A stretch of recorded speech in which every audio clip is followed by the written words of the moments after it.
On my birthday, which was also our 15th wedding anniversary, my husband Robert came home with his mistress Kelly and their secret child Alice. "I want to divorce you and live together with Kelly and Alice. I've already lived with you for 15 years, that's long enough," he declared, expressing his desire to cherish his mistress and their hidden daughter from now on. I was so shocked by this sudden turn of events that I couldn't gather my thoughts. Above all, I thought it was the worst that Robert didn't even seem the least bit remorseful about having an affair. The other woman was also brazenly fantasizing about living in this house as if it was her own. "When I live here, I'm going to buy that sofa the famous actress recommended," she exclaimed as the carefree conversation progressed on its own, until it was stopped by my daughter Rebecca. "What are you talking about?" she demanded, her single sentence bringing Robert and Kelly's chatter to an abrupt halt. And with the next words Rebecca uttered, the situation began to change. "My name is Sarah. And I'm currently a 40-year-old housewife. My husband Robert is the picture of perfection. He's found success in his work as an education commentator, earning an annual salary of $200,000, and he devotedly engages in childcare as a father on his days off. He always greets the neighbors, and whenever I go grocery shopping at the supermarket, people tell me how envious they are of me. The neighbors told me again today how jealous they are. Someone saw you cleaning up the signboard that blew over in the wind this morning and thanked you, saying it was a big help," I mentioned. "Wow, someone saw me? Well, contributing to the community you live in is only natural. Robert takes the initiative in contributing to the local area, and no matter where you look, you can't find a single flaw in him. I felt blessed every day to be married to such a husband." And Rebecca has also inherited her father's intelligence. She receives daily tutoring from her dad and consistently ranks at the top of her class in her high-level high school. Apparently, her dream is to become a lawyer, so she makes it a daily habit to read the news in newspapers. "If this news story went to trial, I wonder what kind of verdict would be handed down," she mused, pulling out a law book to investigate. "You're amazing, doing this day after day. If it were me, I'd find the research too much work and put it off," I admitted. "It is a lot of work, but I'm learning so much. Once I figure it out, I'll teach you too, Mom." Both Robert and Rebecca are extremely bright, so as the only average housewife, I felt a bit of impatience at times. "Living with you two sometimes makes me feel inferior, like I have no redeeming qualities. Maybe I should study something too." "Really? I actually think you're more amazing than me, Mom," Rebecca countered, and we passed the days in trivial everyday chatter like that. Then one day, Robert brought this up. "Come to think of it, Sarah's 40th birthday is coming up soon. What should we do this year? I'll go buy a cake." "Oh, then I'll make dinner that night." Robert and Rebecca were suggesting ways to celebrate my birthday. "Thank you, just the thought alone makes me happy," I expressed my gratitude, getting excited for my birthday. That's when Robert suddenly changed the subject. "Sarah's 40th birthday is one thing, but it's also the day of our 15th wedding anniversary," he pointed out. "Oh wow, 15 years is a milestone anniversary, isn't it?" That's right, we had gotten married on my birthday. Since my birthday and our anniversary overlapped every year, he had always prioritized celebrating my birthday. Even though we never celebrated our anniversary, Robert still remembered it. "You remembered?" I choked up with joy from the morning. "Well, look forward to the big day. I'm not good with surprises, but maybe I'll make an effort for you and Rebecca," he said, which made me so excited for my own birthday. Then a few days later, on my actual birthday, Robert and Rebecca were up preparing from the morning, making dinner and going out to buy a cake. Since it was my birthday, they told me I could go shopping or relax in my room, whatever I wanted to do. It was a rare day where I didn't have to do housework, so I enjoyed shopping until the evening. When Robert arrived home, Rebecca had prepared an extravagant dinner. I bought a few pre-made dishes, but I worked hard on stuff like the potato salad. Oh, I don't mind at all. I'm just happy you've been preparing this since morning. By the way, where's your dad? I had thought Robert was helping Rebecca prepare everything, but he was nowhere to be seen. Oh, right after you left this morning, Dad went out to buy a cake. There are plenty of bakeries near our house. And yet, he had been gone since morning without returning until evening, so we started to worry. When I called him, Robert said he would be back soon. There was background noise on the phone, and it sounded like he was in the car. Oh, Robert, I wonder if he went all the way to a distant shop to buy it for me? Maybe. Remember when you saw that cake on TV and said it looked delicious? He might have gone to get that one. We eagerly awaited Robert's return with the delicious cake. 30 minutes later, Robert came home carrying a cake box. Sorry I'm late. I bought Sarah's favorite cake, so put it in the fridge, okay? Now, let's eat the dinner Rebecca prepared first. Yay! I'm starving, let's dig in. Laughing at their exchange, I took the cake Robert handed me and carried it to the kitchen. Huh! Glancing at the cake box, I was surprised. The sticker on the box indicated it was from a shop just a 10-minute walk from our house. I felt a bit embarrassed, having assumed he had driven far in the morning just to buy a cake for me. The cake was likely just a side errand while he was out taking care of other things he wanted to get done on his day off. After finishing our meal and having some cake, Robert cleared his throat and said, "There's something I need to talk to you two about. Can you wait here a moment?" Sure. Rebecca and I exchanged glances, wondering what this could be about. Wait, maybe it's a surprise gift for your 15th wedding anniversary? When she said that, I thought she might be right.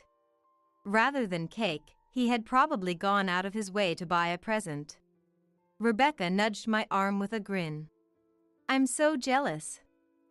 What do you think the present will be? Knowing Dad, maybe a designer handbag or something? Rebecca and I waited for Robert with growing anticipation. Then 10 minutes later, Robert returned. As the living room door opened, the eager looks on my and Rebecca's faces changed in an instant. What? Behind Robert stood an unfamiliar woman and child. The woman looked to be in her 20s, wearing a miniskirt, and the elementary school-aged child had a flashy hairstyle. Their appearance was so different from our family that I felt a bit unnerved. Who are these people? When I asked, Robert revealed a shocking truth. Actually, this child is mine. What? Rebecca and I cried out in disbelief. We never imagined he would do something like this, so the shock was tremendous. As I stood there dumbfounded, Robert continued. Sarah and I have lived together for 15 years now. And Rebecca, you're in high school and almost an adult. You two are proper grown-ups now, right?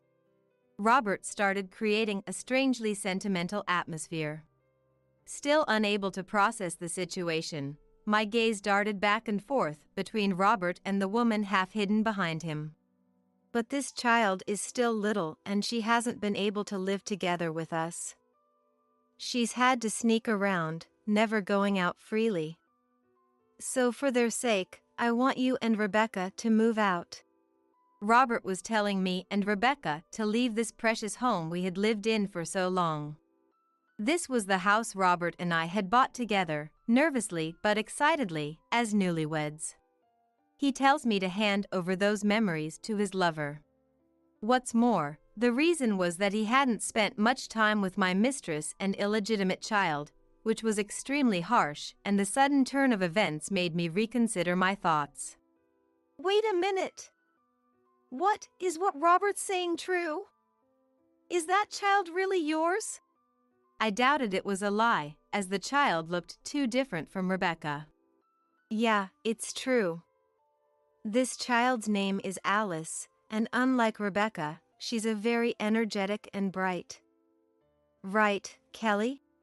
Yes. I've been hearing from Robert that Rebecca is a quiet and smart girl. So I was happy that Alice has a completely different personality from Rebecca. Kelly looked at me and smiled with a sneer. I felt unpleasant about the conversation between Robert and Kelly. When I thought about how Robert was playing around with this woman while I was doing housework and taking care of Rebecca, I felt sick to my stomach. Mom, are you okay? Seeing my face turning pale, Rebecca gently rubbed my back. Usually, Robert would have sensed that I was feeling unwell. But with another woman around, he doesn't seem to care about me at all. He keeps looking at Kelly and Alice. This is the house we're going to live in from now on. We'll give the sofa and TV to Sarah and Rebecca, so let's buy new ones for us. Yay, I'm so happy. I definitely want the sofa that famous celebrity was recommending. They were already moving the conversation forward on their own, even though I hadn't said I would give them the house yet. There's no way I'm giving up this house for his mistress. The conversation is moving forward on its own as if it's already been decided, but I don't want to give up this house. Just get out already. When I shouted loudly, the room fell silent.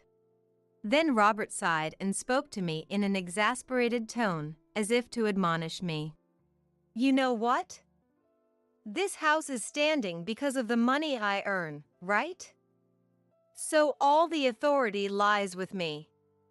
This house is where my family will live from today, so you outsiders need to leave, okay? The usually kind and gentle Robert spoke in a cruel and terrible way, as if revealing his true nature. Then, with a sneer, he said one last thing. We're getting divorced today. Sarah, you're 40 years old. It's been 15 years since we got married, so it's a good time. I'll properly pay child support until Rebecca becomes an adult. You can rest assured about that. Rather, he probably thinks that because he has money, if he says he'll pay, I'll agree. I felt frustrated realizing how much Robert had been looking down on me. What are you saying? Amidst all this, Rebecca said that in a calm and low voice. Huh? What's wrong? Are you sad about being separated from Daddy? Don't worry. Daddy won't forget about you even if we're apart. That's not it. Dad, you can't divorce Mom, you know? At Rebecca's words, the room was in an uproar. Huh? What's with this kid? Aren't you just jealous because we're going to be happy? Now, Kelly, calm down. Rebecca, why did you think that? Robert asked Rebecca that question with a deliberately exaggerated smile. Then, with Rebecca's further words, the situation changed drastically. Because that's how it normally is. Huh? I don't know about that, and aren't you just saying that to threaten me? Kelly started to get suspicious about what was going on. I don't know the details either, but looking at Rebecca's usual demeanor, I can tell she's not lying. Robert also knows Rebecca well, so he swallowed hard upon hearing those words. It's been decided that it's impossible for the person who cheated to demand a divorce. That's why Dad can't say he wants to divorce. As I listened to Rebecca's story, I realized she was right. That might be true. As I said that, Kelly's voice suddenly rose. Then why don't you guys say you want a divorce? Give Robert to us. Kelly confronted me like that. Can I trust Robert who cheated on me and rebuild a warm family again? But I also didn't want to give in to Kelly's demands and hand Robert over. As I was at a loss for words, confronted by Kelly, Rebecca came to my aid. So what do you want to do, Dad? Well, of course I want to live with Kelly and Alice from now on. You're almost an adult, so you'll be fine living with just Sarah, right? After hearing Robert's opinion, Rebecca calmly stated, "So even if this child causes you to lose your job, you still want to live with them? What?" Everyone present was confused by Rebecca's words. Pointing at Alice, who was hiding behind Kelly, Rebecca continued, "This kid goes to Franklin Elementary School, doesn't she? How do you know that?" "It's on the way to my high school. I heard that kid is always causing trouble in the nearby park and getting scolded by the police and teachers. Even at my school, there are rumors that the students from that elementary school are rough. Do you really want to make her your daughter, Dad? Even at the cost of your reputation as an education critic?" Rebecca declared. Upon hearing this, Robert whirled around to face Kelly and Alice, demanding, "Is what Rebecca is saying true?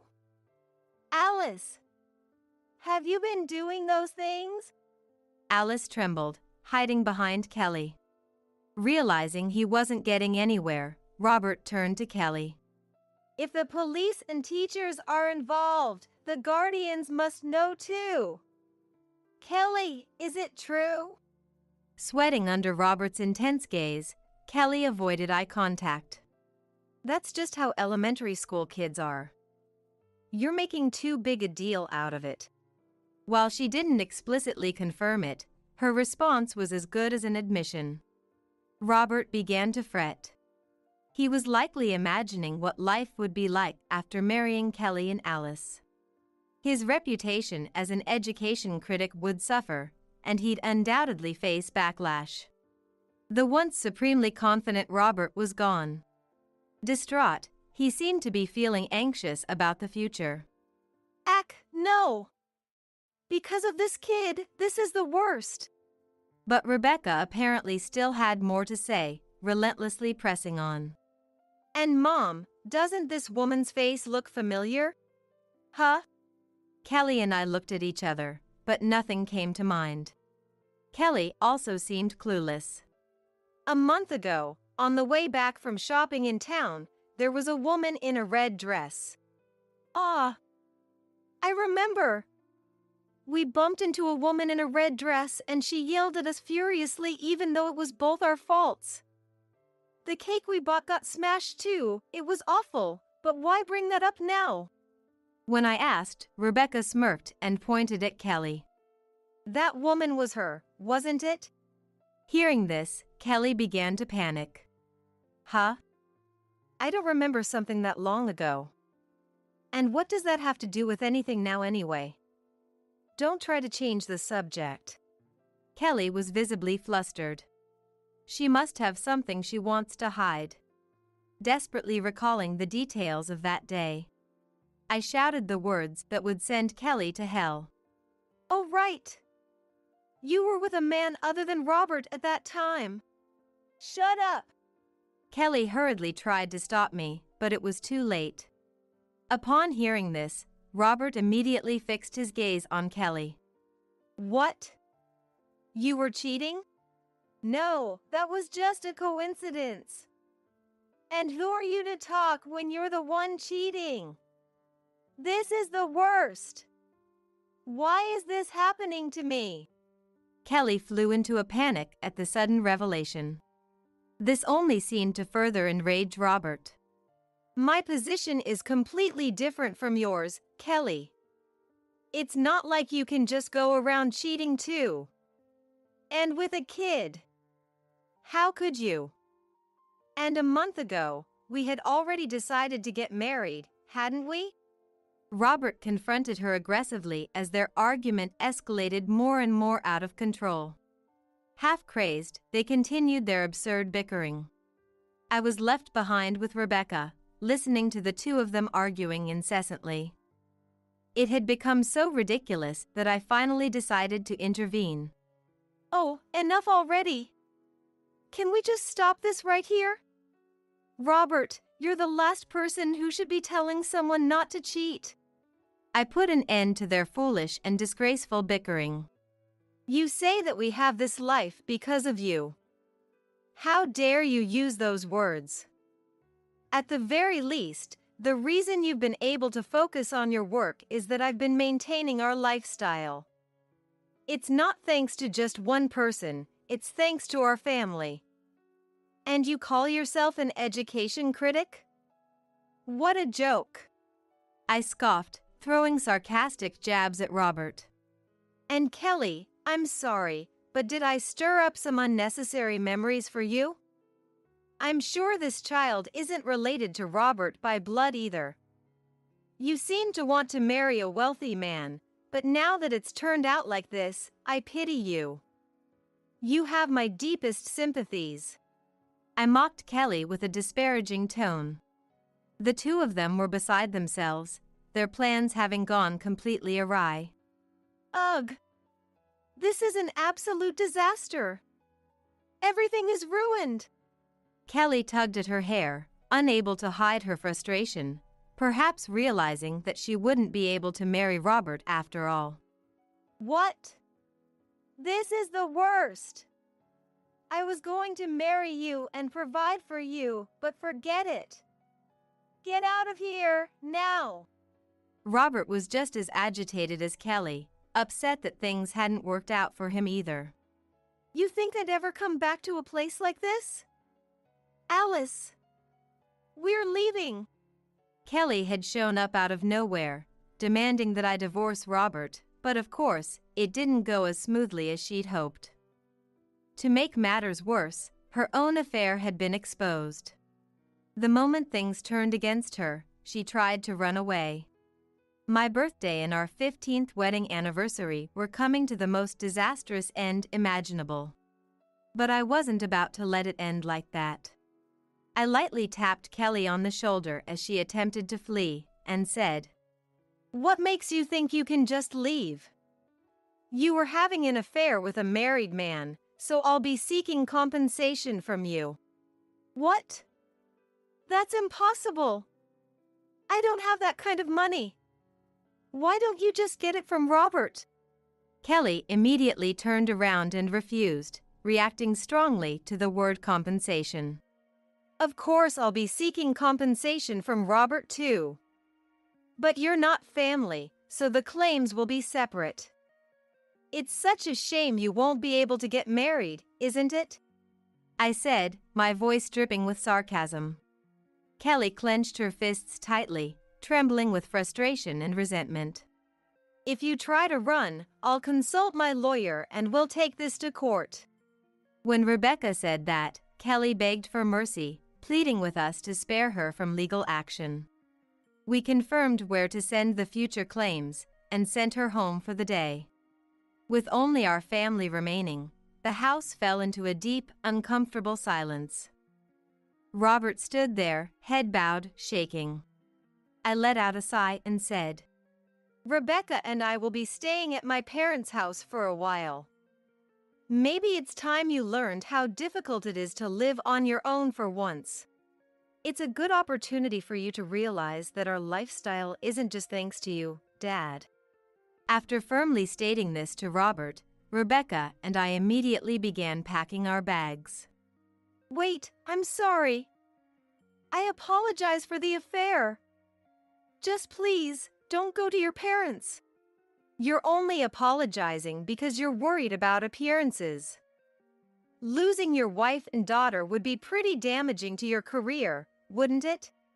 When I said that, he fell silent, unable to deny the truth of it. Well then, I won't come back until you've shown some real remorse. With that, Rebecca and I left. When we arrived at my parents' house and told them everything, they were shocked. They probably never imagined Robert could be that kind of person. But they believed me right away and welcomed us with open arms. Deep down, my parents must have suspected that there was something shady behind Robert's perfect image. It's been almost a month since we started living with my parents. I went back to our house once to pick up some belongings I'd left behind. The place was in a miserable state. Clothes were strewn all over the place, the mail had piled up, and it seemed Robert had been living on nothing but instant meals. Ignoring the state of the room, I gathered only the necessities and left. As I was locking the front door, I ran into one of our neighbors who hurried over to me. I thought they were coming to express concern about Robert, but that wasn't the case at all. They looked at me with sympathetic eyes, as if to say, "You finally managed to get away from Robert." Apparently, Robert's recent behavior had made it immediately clear that I had left him. It seems that Robert, who used to say he would do anything for the community, like pulling weeds on the road, has suddenly turned cold. And for good reason. It was actually me who fixed the sign that had been blown away by the wind, not Robert. Robert had only found the blown-away sign and ordered me to fix it, saying it was in the way of his commute and an eyesore. The neighbors saw the situation and had complimented Robert, saying he was lucky to have a wife like me. But Robert believed he had done it all himself. From the next day onward, Robert worked me even harder to show off more to the neighbors. They had been worried about me for a long time, but when they noticed that Robert had stopped trying to impress them recently, they realized I must have left. "You were worried about me. Thank you so much. How has Robert been lately?" When I asked, they told me, but he had become a terribly troublesome resident. Robert doesn't keep track of the garbage collection days and apparently throws away trash whenever he feels like it. On days when it's not garbage day, after collection is over, he shamelessly throws it out without a care. Even when warned, Robert responds like this. "Oh, is that so? I'm sorry, I didn't know. I'll be more careful next time." He puts on a show of reflecting with a smile, but he just leaves the trash he brought and walks away ambiguously. No matter how many times he's told, he gives the same response, so the neighbors are fed up with him. "I'm so sorry. My husband has been causing trouble for all of you." When I apologized, the neighbors sympathized, saying it must have been hard for me to live with a husband like that. Robert himself probably still thinks he can have friendly relations with the neighbors. But the reality is completely different. Everyone was handling Robert with caution. I chatted with the neighbors for a bit longer and then went home.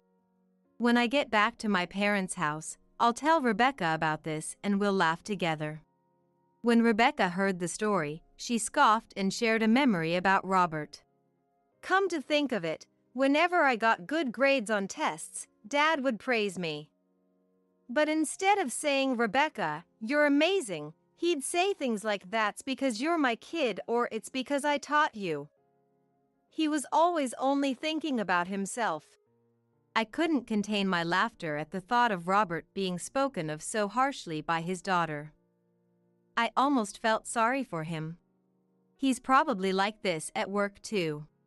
He goes on assuming he's the only amazing one, and ends up being avoided by the people around him. As this becomes more and more known to the world, his work will likely decrease. That's what I predicted, and it turned out to be spot on. Robert couldn't handle living alone, so he called other women to the house and had them do housework. He says things to make them happy, like wanting them to be his wife, but in reality, they're just convenient housekeepers.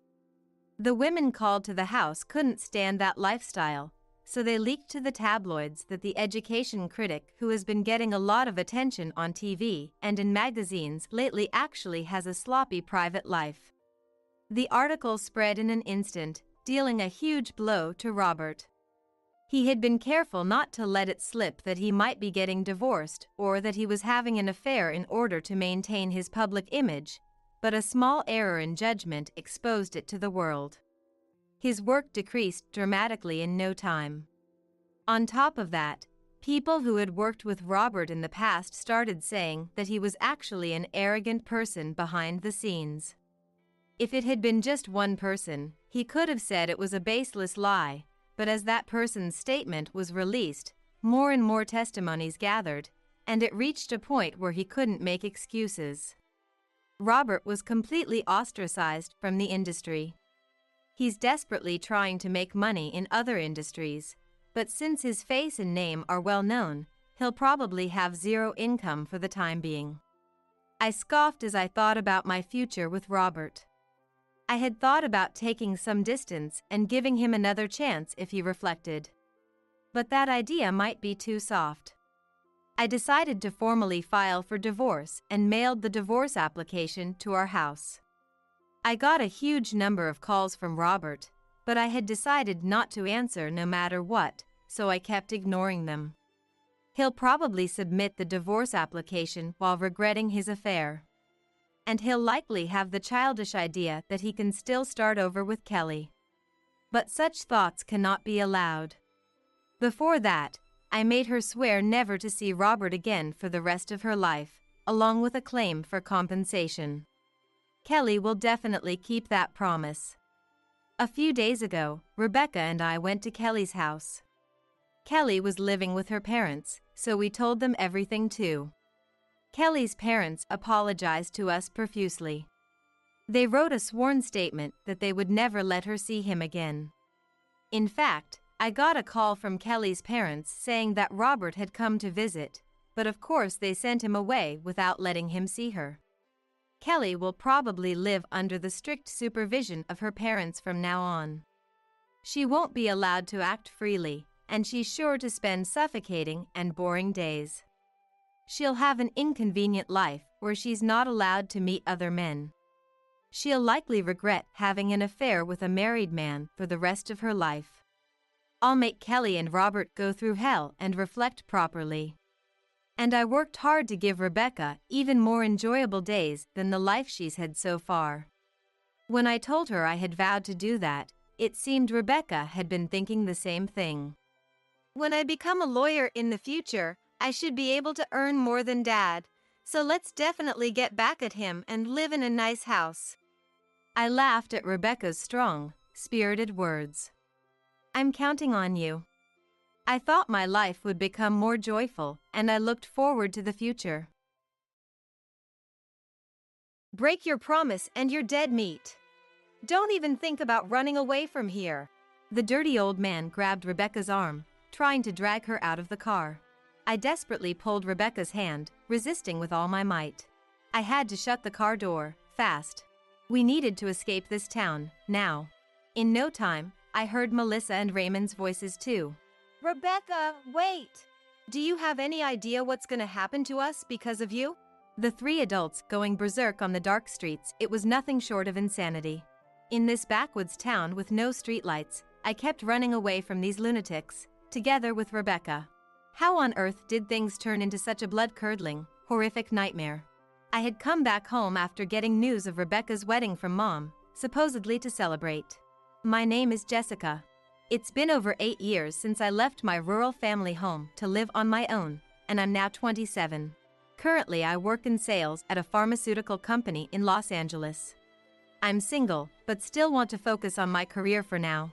Selling new drugs developed by our company to various medical schools and hospitals is grueling work, but it gives me a greater sense of fulfillment than anything else. Pharmaceutical companies and doctors joining hands to save as many patients' lives as possible, there's no greater joy.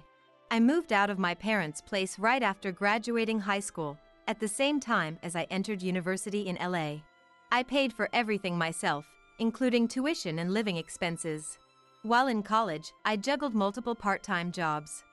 Even before that, back in high school, I had desperately saved up money from part-time work. I was determined not to rely on my parents at all. The biggest reason I wanted to get away from home was my dad. He was always drunk whenever I saw him, wasting money on gambling. He was the farthest thing from a father I could respect. If I was in the same room as Plaster Dad, he'd start harassing me, while Mom just went along with whatever he said. Our family business was farming, and with things the way they were, money was always tight. I decided I needed to take my life into my own hands as soon as possible. The only one I worried about was my one and only sister, Rebecca. Rebecca had a timid personality and got along better with our parents than I did.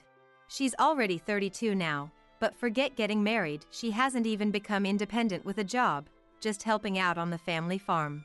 I have unpleasant memories of drunken dad badmouthing Rebecca, saying, "Rebecca's got no street smarts. If she went out to Los Angeles, she'd just get suckered by some sleazebag and be in for a world of pain." If you ask me, Rebecca may be a bit spacey, but she's a beautiful woman with porcelain white skin and great at housework too. Wasting away in a house like this, she was too good for them. Plus, she was always so kind, sticking by my side no matter what. I adored Rebecca. Rebecca knew the state of our household well, so when I was moving out, I invited her to come with me. "You can look for a job after we get to LA. I'll work hard at my part-time gigs too. The two of us can scrape by somehow." But Rebecca just gave me a troubled smile and shook her head. "I'm the oldest daughter, so I'm going to stay here and look after Dad and Mom. I need to help out if we're going to keep the farm going." That's got nothing to do with this. We're both adults. There are tons of families where all the siblings are independent. If you're gonna say you have to live with Dad because you're the oldest, then I won't move to LA either. No. When I emotionally objected to Rebecca's unreasonable claim, she stated clearly to me, "You go. You worked so hard to save up money, didn't you? Besides, it's not just out of obligation. I want to stay here because I'm truly worried about this house and Mom." Her big eyes stared straight into me. There was an unyielding strength in those eyes.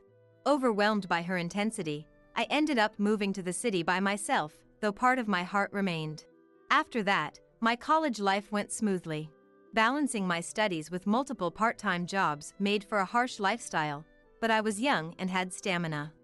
I also had a fierce determination not to rely on my parents no matter what, so I managed to overcome it all somehow. My constant efforts in the face of adversity were recognized, and I secured a position at a major pharmaceutical company. The training and work after joining the company were even tougher than student life, but I enjoyed gaining business knowledge. And the dream that I would one day be helping to protect people's lives and health fired me up.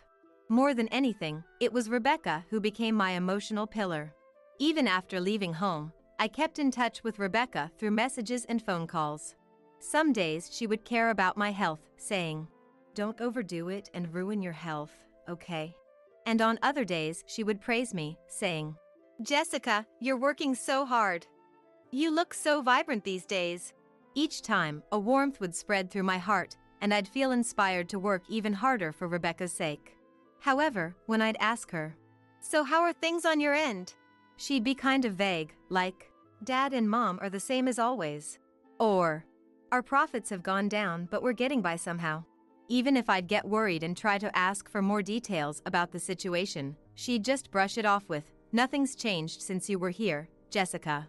In reality, I never heard anything about Rebecca or our parents getting into any big accidents or anything, so I just told Rebecca, "Let me know anytime if something happens. Let me know anytime if something happens." And then, before I knew it, I was 27. That day too, I got home late at night after entertaining clients. Keeping disagreeable doctors in a good mood for hours on end is extremely tiring, but I can manage it if I just think of it as part of the job, for the sake of my performance. As I tried to recharge myself with those thoughts, I checked my apartment mailbox and saw something rare inside. It was a letter from an individual, and looking at the sender, it was from Mom. After moving out, I had stayed in contact with Rebecca, but I hadn't communicated with anyone else at all, not Dad of course, but neither with Mom. They never reached out, and I never called or sent a single letter either. Now this sudden letter from Mom. What in the world could it be about? Still reeling from the surprise and unease, I entered my apartment and read it, exhausted. Reading the contents, I couldn't believe it. Apparently Rebecca was getting married. Huh? I hadn't heard a thing about this. Rebecca and I frequently kept in touch with each other.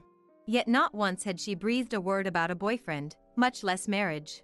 Why was I hearing about it from Mom like this, and not from Rebecca herself? A feeling I couldn't accept spread through my chest. The rest of the letter said that, for the wedding, they were holding a family meeting and I should come back home for it.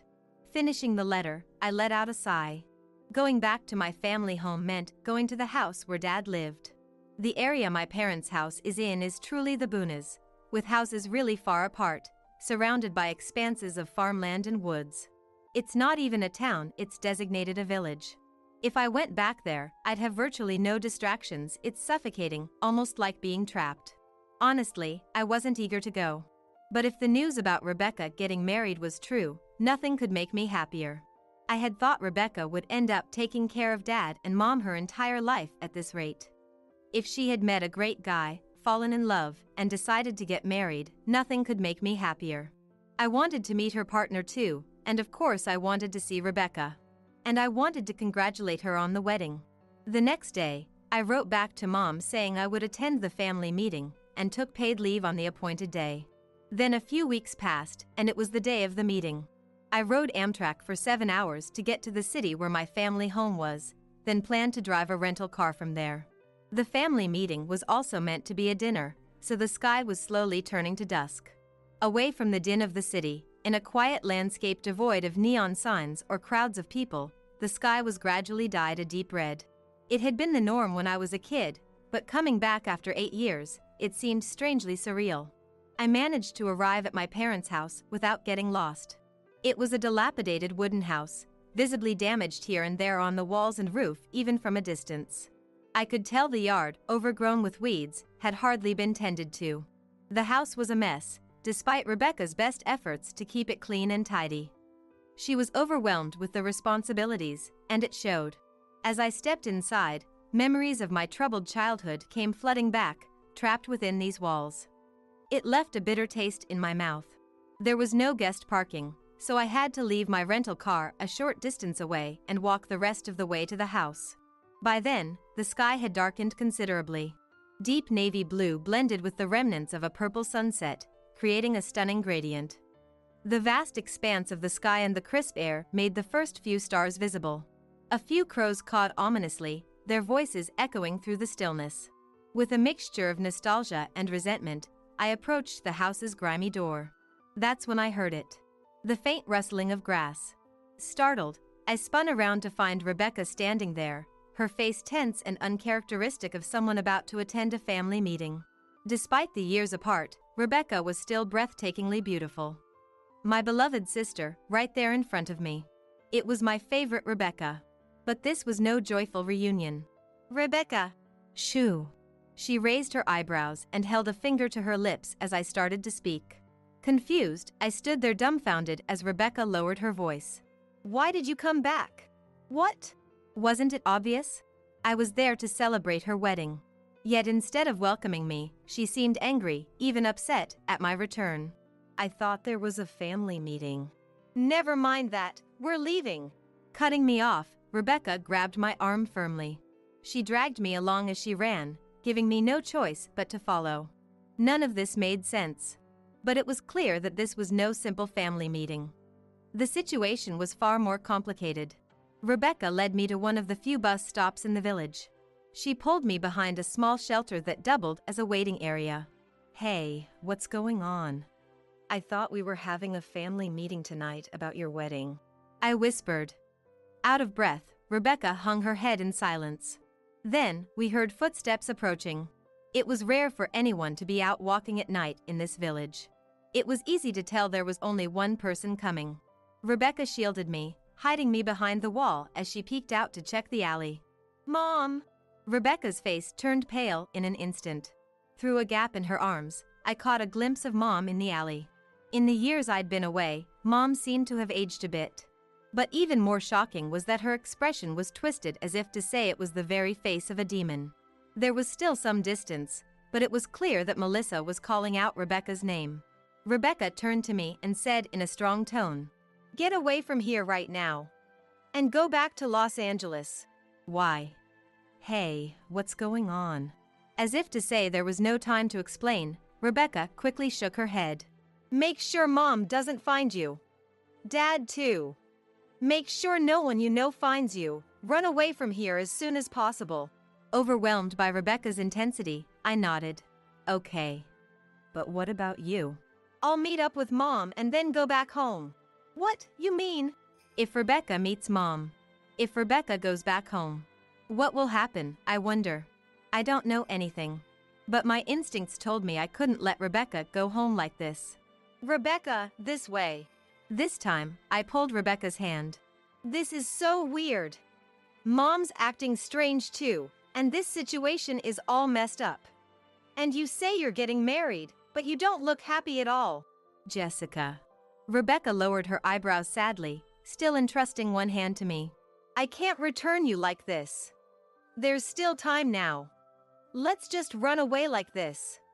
Let's go to Los Angeles together. But hurry. While Rebecca hesitated, Mom was getting closer. I pulled Rebecca's hand even harder. Whether it was guilt towards her family, or a sense of relief from being freed from the current bizarre situation, Rebecca stared at me with tears in her eyes and gave a small nod. Let's go. We held hands and ran with all our might. Our destination was the rental car I had arrived in. The village was completely steeped in night, and the road with hardly any streetlights had poor visibility. Although we almost stumbled on pebbles along the way, we ran desperately. Rebecca didn't let go of my hand. Soon, we arrived near the car I had come in. As I was inserting the car key, Rebecca suddenly let out a scream beside me. I turned around involuntarily. In the distance, mountains stood in a row, and in the pitch-black scenery with only fields around, I faintly saw the shadow of something. Was it a monkey or an animal? Or was it something else, something living that we shouldn't see? Wrinkled skin, hair growing chaotically from the head. Underneath, something like eyes shone sharply. I mustn't get near this thing. I got goosebumps involuntarily. Before even considering who it was, I felt a physiological disgust. Get in the car, quick! Rebecca shouted in a scream-like voice. That voice was much more tragic and tinged with madness than when she saw Mom. With my hands trembling from fear and anxiety, I finally managed to open the car door. Meanwhile, the figure lurking in the darkness was approaching. I quickly opened the passenger door to get Rebecca in. The person approaching behind Rebecca was an old man. His wrinkled face and overgrown hair looked unsanitary at a glance, while the tacky gold accessories around his neck and wrists reflected the car's headlights. Who was this old man? Was there such a person in this village? There was no time to think. The old man eerily extended his black arm from behind Rebecca and forcefully grabbed her arm, just as she was about to slide into the passenger seat. Eek! Rebecca's scream echoed. The old man was trying to forcibly drag Rebecca out of the car. Where are you running to? The old man groaned in a low, hoarse, beastly voice.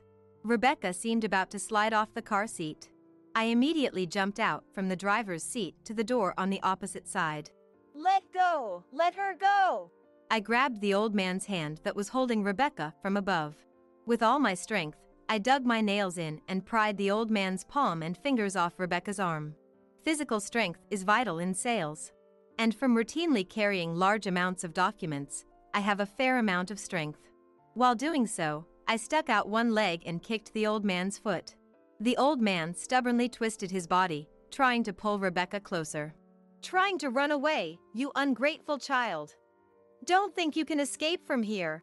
The old man shouted such things as he grappled with us. After such a brief battle, my strength combined with Rebecca's resistance, and we managed to pry Rebecca from the old man's grip.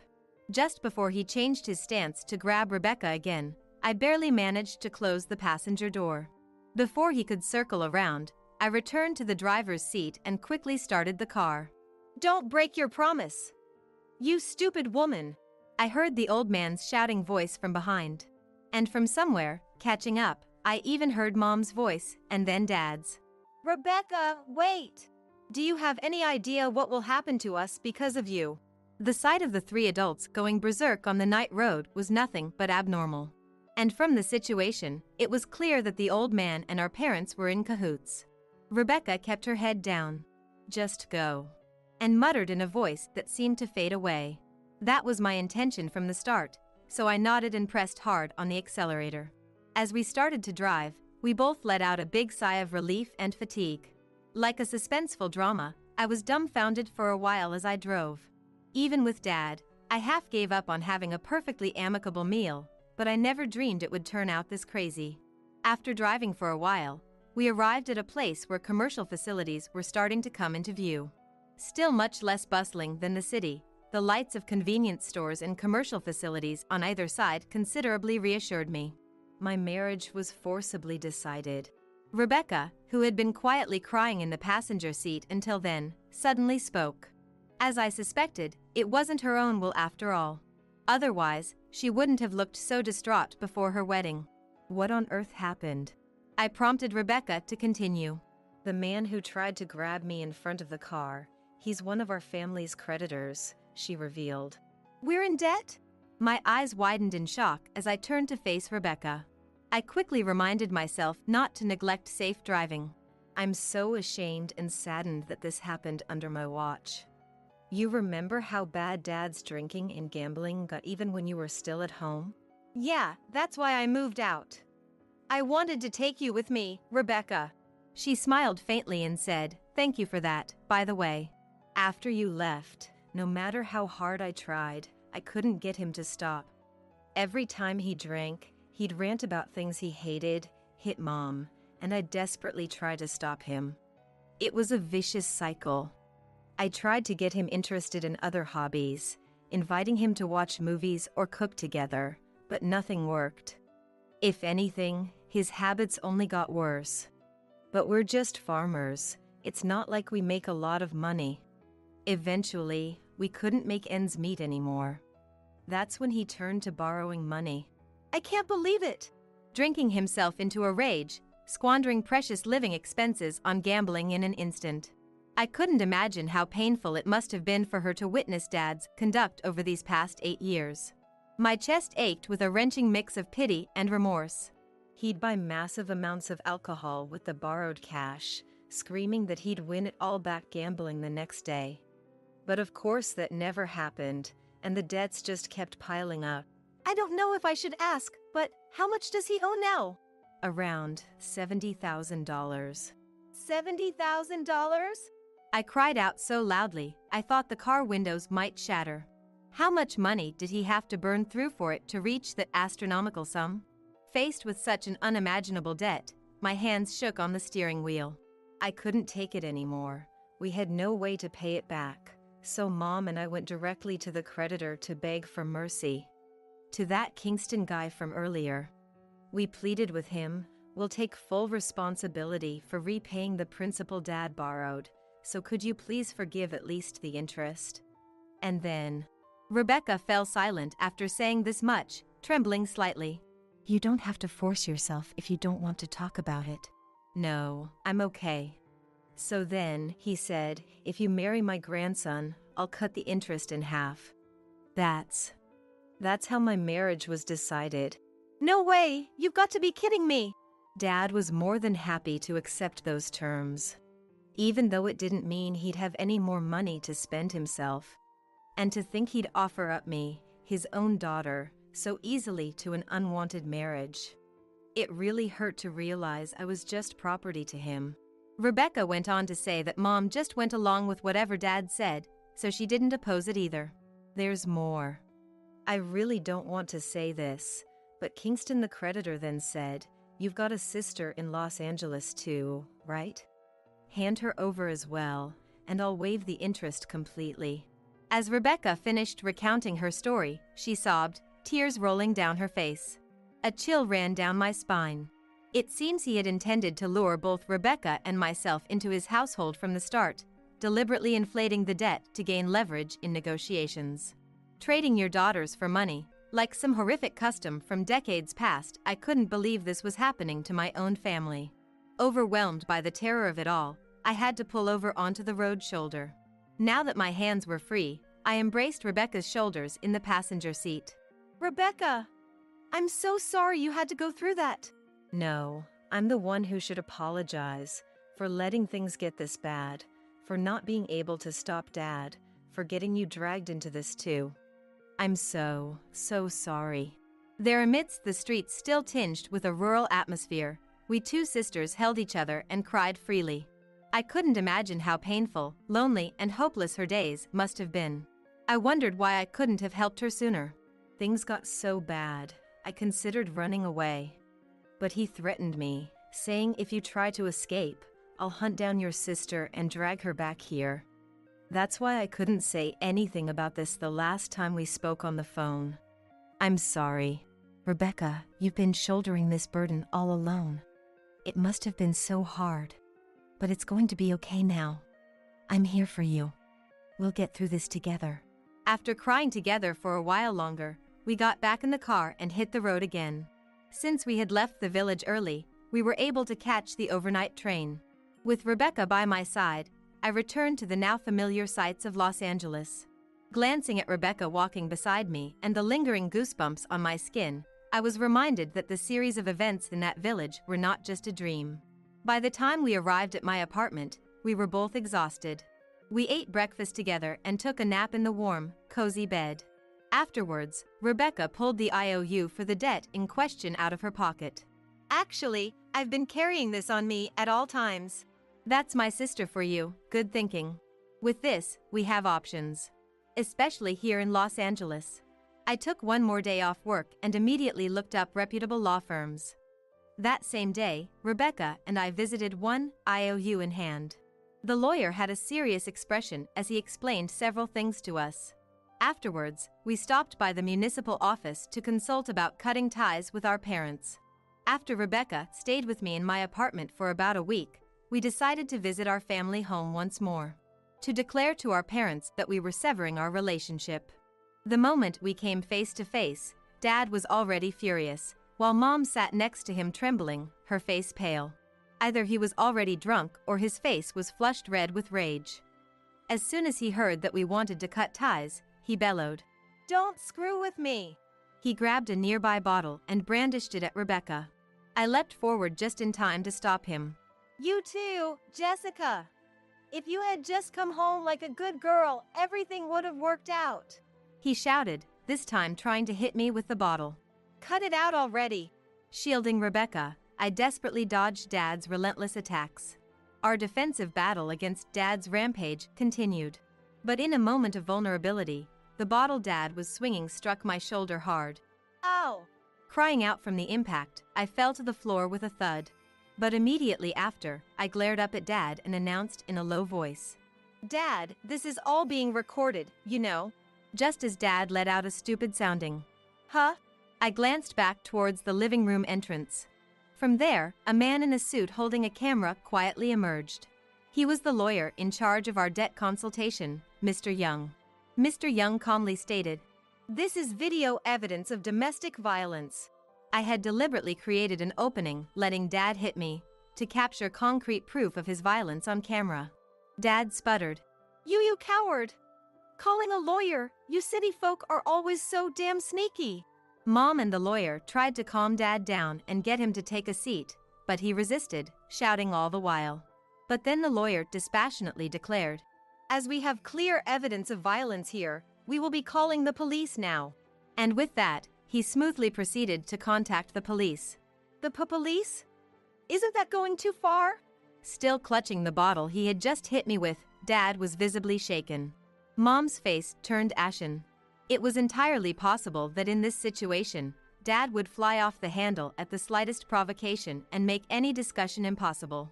Besides, even if he called the police on us, Rebecca and I were cutting ties anyway. We had nothing left to lose. Surprisingly, the police arrived with uncharacteristic speed for such a remote village. 2 sturdy male officers showed up, looking strong enough to easily subdue a drunk old man in his 60s like Dad. Seeing them, Dad clicked his tongue and deflated. "What, you're here to arrest me or something? That has not been decided yet. We will be discussing those matters and more with you now." Flanked by the 2 policemen, the lawyer declared this clearly. Dad's demeanor took a complete 180 as he meekly sat down, looking uncharacteristically compliant. Young opened the IOU and explained that neither Rebecca nor I were listed as guarantors, so we had no obligation to repay our parents' debt. Furthermore, you 2 confiscated all of Rebecca's money and used it to pay back the debt. And in order to serve Mr. Osborne's personal interests, you robbed Rebecca of her free will and tried to force her into marriage. Rebecca can sue you for attempting to file a marriage certificate without her consent. Sue? Who's gonna listen to some outsider from the city? Dad tried to lash out again, but the police officers glared at him. He promptly fell silent once more. In addition, we have the footage of the domestic violence incident from earlier. Moreover, Rebecca has several unnatural bruises on her body. The lawyer spoke matter-of-factly, but I could hardly bear to hear this. After speaking with her directly, it seems highly likely these bruises are the result of violence inflicted by Mr. Osborne. In this case, it is possible to either demand compensation or treat it as a criminal matter. I hung my head, on the verge of tears. When I deliberately let myself get hit earlier, it hurt quite a bit. Rebecca had endured that pain over and over again. At the hands of Dad, who lost all self-control when he was drunk. How painful and difficult it must have been for her. I will never forgive Dad for everything he's done, nor Mom for failing to stop any of it. What bruises? You got any proof? Dad shouted. Mom started. Please, have mercy on us. Groveling in a deep apology. We're already in ruins just from the debt alone. It's not like I wanted to hand my daughter over to that man either. But we had no choice. And now you want to cut ties too? Compensation? That's impossible. Please, don't do this. It's too late for that now, Mom. You never even tried to protect Rebecca until things got this bad. You're one to talk, running away from home. That's right, you're working in Los Angeles now, aren't you, Jessica? I bet you're making good money. If you paid off Raymond's debts for us, couldn't we just sweep this all under the rug? Mom looked up at me in tears, fawning. Rage exploded in my head. It wasn't just Dad in the end. This woman was also someone who only saw her own children as money or property. Enough already! Like hell I'm paying! What do you two think your kids are? Rebecca and I are human beings. We're not money printing machines or things you can just do whatever you want with. I shouted at my parents. I wanted so badly to hit them, but I restrained myself somehow, knowing that if I resorted to violence, the story would change. Both Rebecca and I want to live our lives freely. We're cutting ties with this household. From now on, Rebecca will be living in Los Angeles too. We won't be contacting you at all. Leaving those words behind, I grabbed Rebecca's hand and briskly walked out of the house.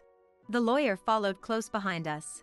The police officers said, "We've heard what you have to say. We'll hand off the rest of this matter to our colleagues in Los Angeles," and then left. We decided to handle any future discussions of compensation or lawsuits through our lawyer. Afterwards, I took care of various procedures while Rebecca lived together with me in my apartment. Then a few months later, as a result of the trial, our parents were slapped with a restraining order preventing them from contacting Rebecca or myself. They were also obligated to pay back the money they had taken from Rebecca. And we were able to demand compensation from Kingston, the creditor who had tried to force Rebecca to marry his grandson. The IOU was passed on to Kingston's son. The fact remained that Dad had borrowed a massive sum, so our parents would have to work at the factory run by Kingston's son to pay back the debt. As a rural factory, the wages were nothing to write home about. Who knows how long it would take them to pay everything back. Furthermore, after consultations with the lawyer and experts, Dad was diagnosed with alcohol dependence. Treatment would require money for hospital visits and counseling. On top of the debt repayment, those expenses ensured they would have zero financial leeway for luxuries like alcohol. If anything, it was questionable whether they could even maintain a normal standard of living. While our parents were left to face the consequences of their actions, Rebecca and I, having successfully cut ties with them, lived together happily and peacefully. Through my acquaintances and friends, I introduced Rebecca to a job. With her diligence and good manners, she quickly won over her employers and secured the position. More time passed, and then, "Rebecca, is that true?" She had some surprising news for me. Apparently, one of her coworkers had asked her out, and they had started dating. I was overjoyed for Rebecca's newfound love and cooked a special dinner that night. "Jessica, you're way too excited about this. It's kind of embarrassing." I can't help but be thrilled. Not only did we finally free you from being trapped in that house, but now you've found a boyfriend of your own free will. I'm so happy I could cry. Tearing up with joy, I clasped Rebecca's hands. "Jessica, thank you, truly. It's because I had you that I can walk my own path in life now." No, that's not true. It's all thanks to how hard you worked, Rebecca. Jessica and I had both found partners in our line of work, and we were making plans for a double date in the near future. The Rebecca I saw now was a far cry from the grief-stricken, desperate woman from that nightmarish evening. She exuded vitality and healthfulness, radiating an aura of happiness as both a person and a woman. We were determined to continue doing the work we loved, using the money we earned to enrich our own lives. We would date partners of our own choosing, with hopes of eventually getting married. As we each sought fulfillment in our individual lives, I knew our friendship would endure, the bond between us unbreakable. Emily, is Grandpa behaving himself? Oh, yes, well, kind of. Injuring his leg, old people can be such a nuisance. I wish they'd think about those of us who have to take care of them. Patricia, that's not a nice way to say it. It's fine, he's already declining quite a bit. I can't handle the fuss of old people. But you're used to it, so you'll be fine. The other day, my husband's grandfather, Michael, fell in the garden and injured his leg. It's not a serious injury, but he's already 82 years old. Because of his age, we're having him rest in bed just to be safe, so it doesn't get worse. My mother-in-law won't even go near him, let alone take care of him. I'm Emily, 30 years old. I married 3 years ago and live with my husband Daniel's family. My husband was my boss at the company where I worked, a company founded by his grandfather. When I joined 8 years ago, my father-in-law was already the president, and my grandfather-in-law was the chairman. But back then, the grandfather was still handling all the important tasks and responsibilities of the company. 2 years ago, when Grandpa turned 80, he remained chairman but handed over most of the public duties to my father-in-law. Michael, you've worked hard all this time. Now leave the company matters to Christopher and take it easy. My mother-in-law said with a smile, but her words sounded sarcastic to me. Grandfather-in-law is a bit stubborn but a fair and kind person with a good reputation. In contrast, my father-in-law seems somewhat immature, never expressing his opinions clearly, and utterly unreliable compared to Grandpa. And he always does whatever my mother-in-law says. My grandmother-in-law has already passed away, and I never met her. My husband and I started dating when we worked together on the same product planning team 3 years after I joined the company. My husband, who was energetically leading the team, seemed reliable to me, though a bit self-righteous. Maybe I felt that way because I lost my father early and grew up with just my mother. My mother also passed away from illness 2 years ago, and now I have no family other than my in-laws. Shortly after I got married, my mother fell ill and needed care. So I quit my job to take care of her. The fact that my husband's family didn't object was probably due to a single comment from Grandpa. It's only natural to take care of the mother who raised you alone. Don't worry and take good care of her. Thanks to that, I was able to be by my mother's side every day for a year without financial worries until she passed away. My mother-in-law seemed a bit dissatisfied, but I was truly grateful. However, since Grandpa handed over the company to my father-in-law, everyone's attitude towards him has gradually changed. They no longer listen to his opinions as much. And I can't shake the feeling that they're treating him carelessly. At first, I thought it was just my imagination, but watching my mother-in-law and husband's behavior, I can't help but feel that way. My father-in-law's attitude is non-committal. But it feels like he's ignoring Grandpa, as if he's no longer needed since he's practically retired. Watching my in-laws' behavior, I feel somewhat angry. Hey, don't you think your attitude, Patricia, and yours too, is a bit cold towards Grandpa? So, what's the big deal? Grandpa tries to talk to you, and you barely respond. You don't even try to help him. Like I have time to deal with old people. You can take care of Grandpa. You're the one with free time. You don't have to talk like that. Quiet. I'm tired from work. Don't nag me about unnecessary things. This is how it goes. No matter what I say, they won't listen to me. My grandfather-in-law doesn't say anything to his family about this. Now, I'm the only one who talks to my grandfather-in-law at home. Grandpa, the weather is nice today. Shall we go for a little walk outside? Your leg seems to be healing well, and I think it will be good rehabilitation. Thank you. Let's go out for a bit then. When the two of us went to the park, there were several families with children playing around. My grandfather-in-law looked at the scene with joy. Christopher and Daniel had times like that too. Grandpa? I was busy with work and couldn't take care of the children much. Maybe that's why I couldn't raise Christopher and Daniel properly. My grandfather-in-law said with a slightly sad face, almost like he was talking to himself. Christopher is my father-in-law, and Daniel is my husband. I think about how everyone can be kinder to my grandfather-in-law, but I can't come up with a good idea. But then, my in-laws suggested building a house for my grandfather-in-law.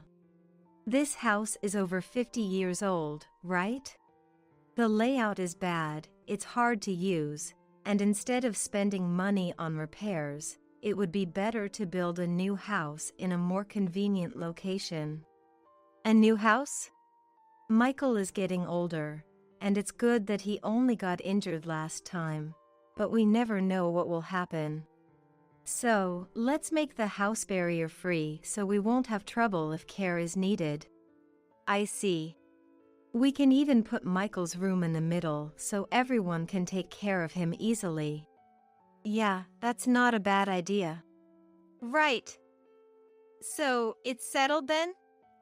And Michael, about the cost. If it's a house for all of us, I'll take care of it. Talk to Mr. Jones about the money. Typical Michael. Thank you. We appreciate it. My mother-in-law smiled happily. It seems to me that they only flatter him when they want money. But if everyone takes care of my grandfather-in-law after moving to the new house, I thought there could be nothing better. Mr. Jones is the company's in-house counsel and also manages my grandfather-in-law's personal assets. My grandfather-in-law liked his character and made him in-house counsel, and it's been nearly 30 years. He's 58 now and the person my grandfather-in-law trusts the most. I've met him several times, and he seems to be a very honest person. He always cares about my grandfather-in-law's health, and sometimes I think he's more like a son than his real sons. Having such people around my grandfather-in-law makes me feel a little relieved. I wasn't informed about where or what kind of house was being built. But my mother-in-law seemed very cheerful, and the three of them were looking at interior design magazines and discussing various things. So it seemed to be going smoothly. Then something unexpected happened. It was revealed that my grandfather-in-law had a debt of $1,820,000. Wait, what's this about $1,820,000? My grandfather-in-law had become a co-signer for a loan for a friend's company. But that company was in trouble, and the debt had become my grandfather-in-law's responsibility. Wait, they're not going to take the house that's under construction, are they?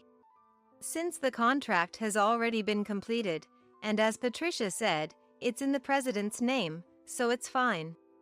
My mother-in-law seemed relieved at those words. Oh, thank goodness. I'm glad we did it my way. Listening to that conversation, I learned for the first time that the house was in my father-in-law's name. Even though my grandfather-in-law had paid for it, putting it in my father-in-law's name seemed just like something my mother-in-law would do. I also wondered why they didn't think of giving up the house to help repay the debt. Hey, this debt is Michael's fault, and it has nothing to do with us or the company, right? Well, it was signed in Michael's name. Oh, good. Then there's no problem. I couldn't understand what was good about it. But since my grandfather-in-law didn't say anything during that conversation, I didn't intervene either. After all, it's not an amount I could handle. And a few days later, my grandfather-in-law's behavior began to change gradually. "Grandpa, what would you like for lunch?" Who are you calling Grandpa? I'm only 50. You have no right to call me that. Huh? Sorry. Emily, right? I was lost in thought. At first, I thought he was just deep in thought, but when it happened repeatedly, I began to feel uneasy. Patricia, what are you doing? Where's my meal? Grandpa, I'm Emily. Patricia is your daughter-in-law. You ate your meal earlier. I didn't eat. Are you trying to starve me? I wondered if my grandfather-in-law's condition was triggered by the $1,820,000 debt. And seeing that none of his family members were trying to help him might have been a double shock. What can I do for him? I tried to take my grandfather-in-law to the hospital, but he refused to go. He might not want to admit that he might have dementia. I don't want to force him, but I can't do anything on my own. I consulted my husband, but he only replied that it had nothing to do with him. I can't rely on my mother-in-law either. So I thought my father-in-law was the only option. Yeah, I heard from Patricia and Daniel. They think it might be dementia? Can you go to the hospital with us? But it's not that bad yet, right? If we go to the hospital, others will find out. My father having dementia. There are good medications now that can slow the progression. Well, there's no need to rush. Let's watch him a little longer. Emily is here, so it'll be fine, right? I can't help but think how unreliable these people are. I can't depend on them. Grandpa, let's go to the hospital. Let's get you properly examined. Who are you? Where are you planning to take me? You're up to no good. I almost cry thinking about how my once kind grandfather-in-law has become so stubborn. But my mother-in-law just laughs, amused. Even if he was the chairman, it's over for him now. But now everything, even the company, is all Christopher's. Patricia, Grandpa isn't completely unaware. He's listening to everything. He'll forget everything soon. He'll start wandering, dribbling. Just thinking about it gives me chills. He's nothing but a nuisance now. How can you say that? Grandpa has worked hard for the family all his life. My mother-in-law's words make me angry and sad. But my grandfather-in-law just smiles. See? This old man doesn't understand anything. Patricia! I'm furious at my mother-in-law's laughing and words. But soon, the new house will be ready. Things might change once we move there. Since it's a house that Grandpa built, the family might show some gratitude and be kind to him. I couldn't completely abandon that faint hope. And 2 months later, the house was finally built. For days, I had been forced to pack my in-laws' and husband's belongings, while my father-in-law's and my things were mostly untouched. Even when I tried to pack my things, my in-laws and husband kept giving me tasks, so I couldn't make any progress. But I thought it would be fine to move the small things later since this house wasn't going away. On moving day, after moving most of the things, I went to call my father-in-law, but my husband said, "You and Grandpa can stay here." What? You can stay in this house. We don't need any extra baggage in the new house. In other words, you and Grandpa will live here from now on. And I'll give you Grandpa's debt too.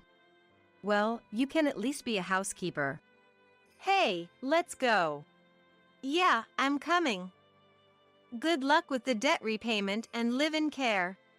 With those words, my in-laws cheerfully got into the car and left. I was stunned for a while. I couldn't immediately understand what had just happened. Were we just abandoned? And not just me, but my grandfather-in-law too. Only they would live in the new house. It took me a while to understand because it was beyond my imagination that someone could do something so cruel. How should I explain this to my grandfather-in-law? I slowly returned to the back room. I don't mind taking care of my grandfather-in-law at all. That was my intention from the start. As I was about to timidly call out to him, who was sitting with his back to me, he seemed to sense my presence and turned around before I could speak. "Have they gone already?" My grandfather-in-law's expression as he said that looked completely different from the dazed look he had just moments ago. To be frank, he seemed like a different person. I thought maybe a different symptom had emerged. But the next moment, my grandfather-in-law smiled. And then, his following words surprised me.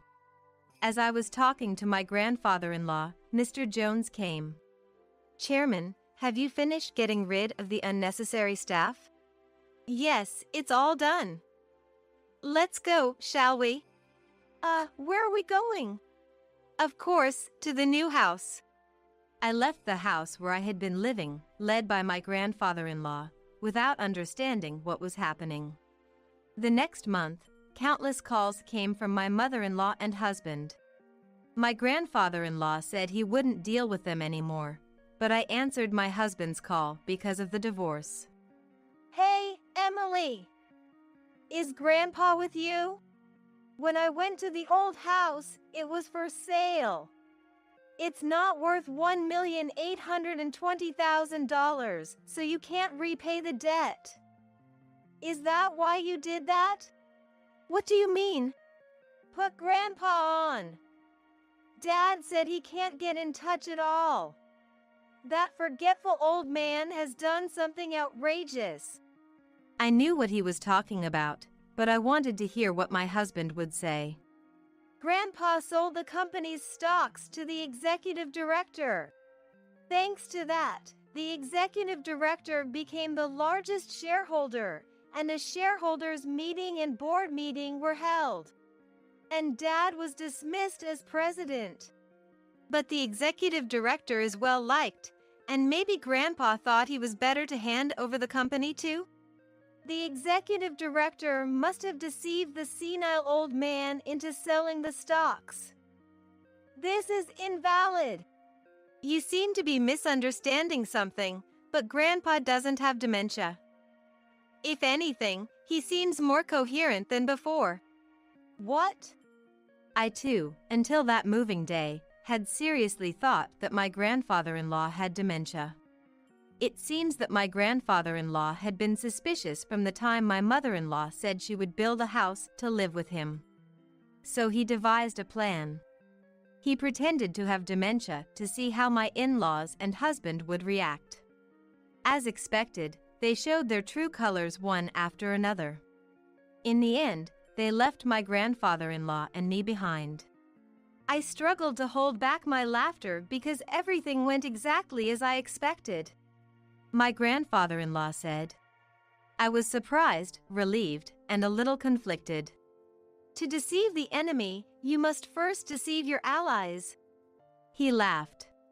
He seemed to have been getting regular updates on the company from the executive director and Mr. Jones. With my grandfather-in-law gone, my father-in-law and husband did as they pleased.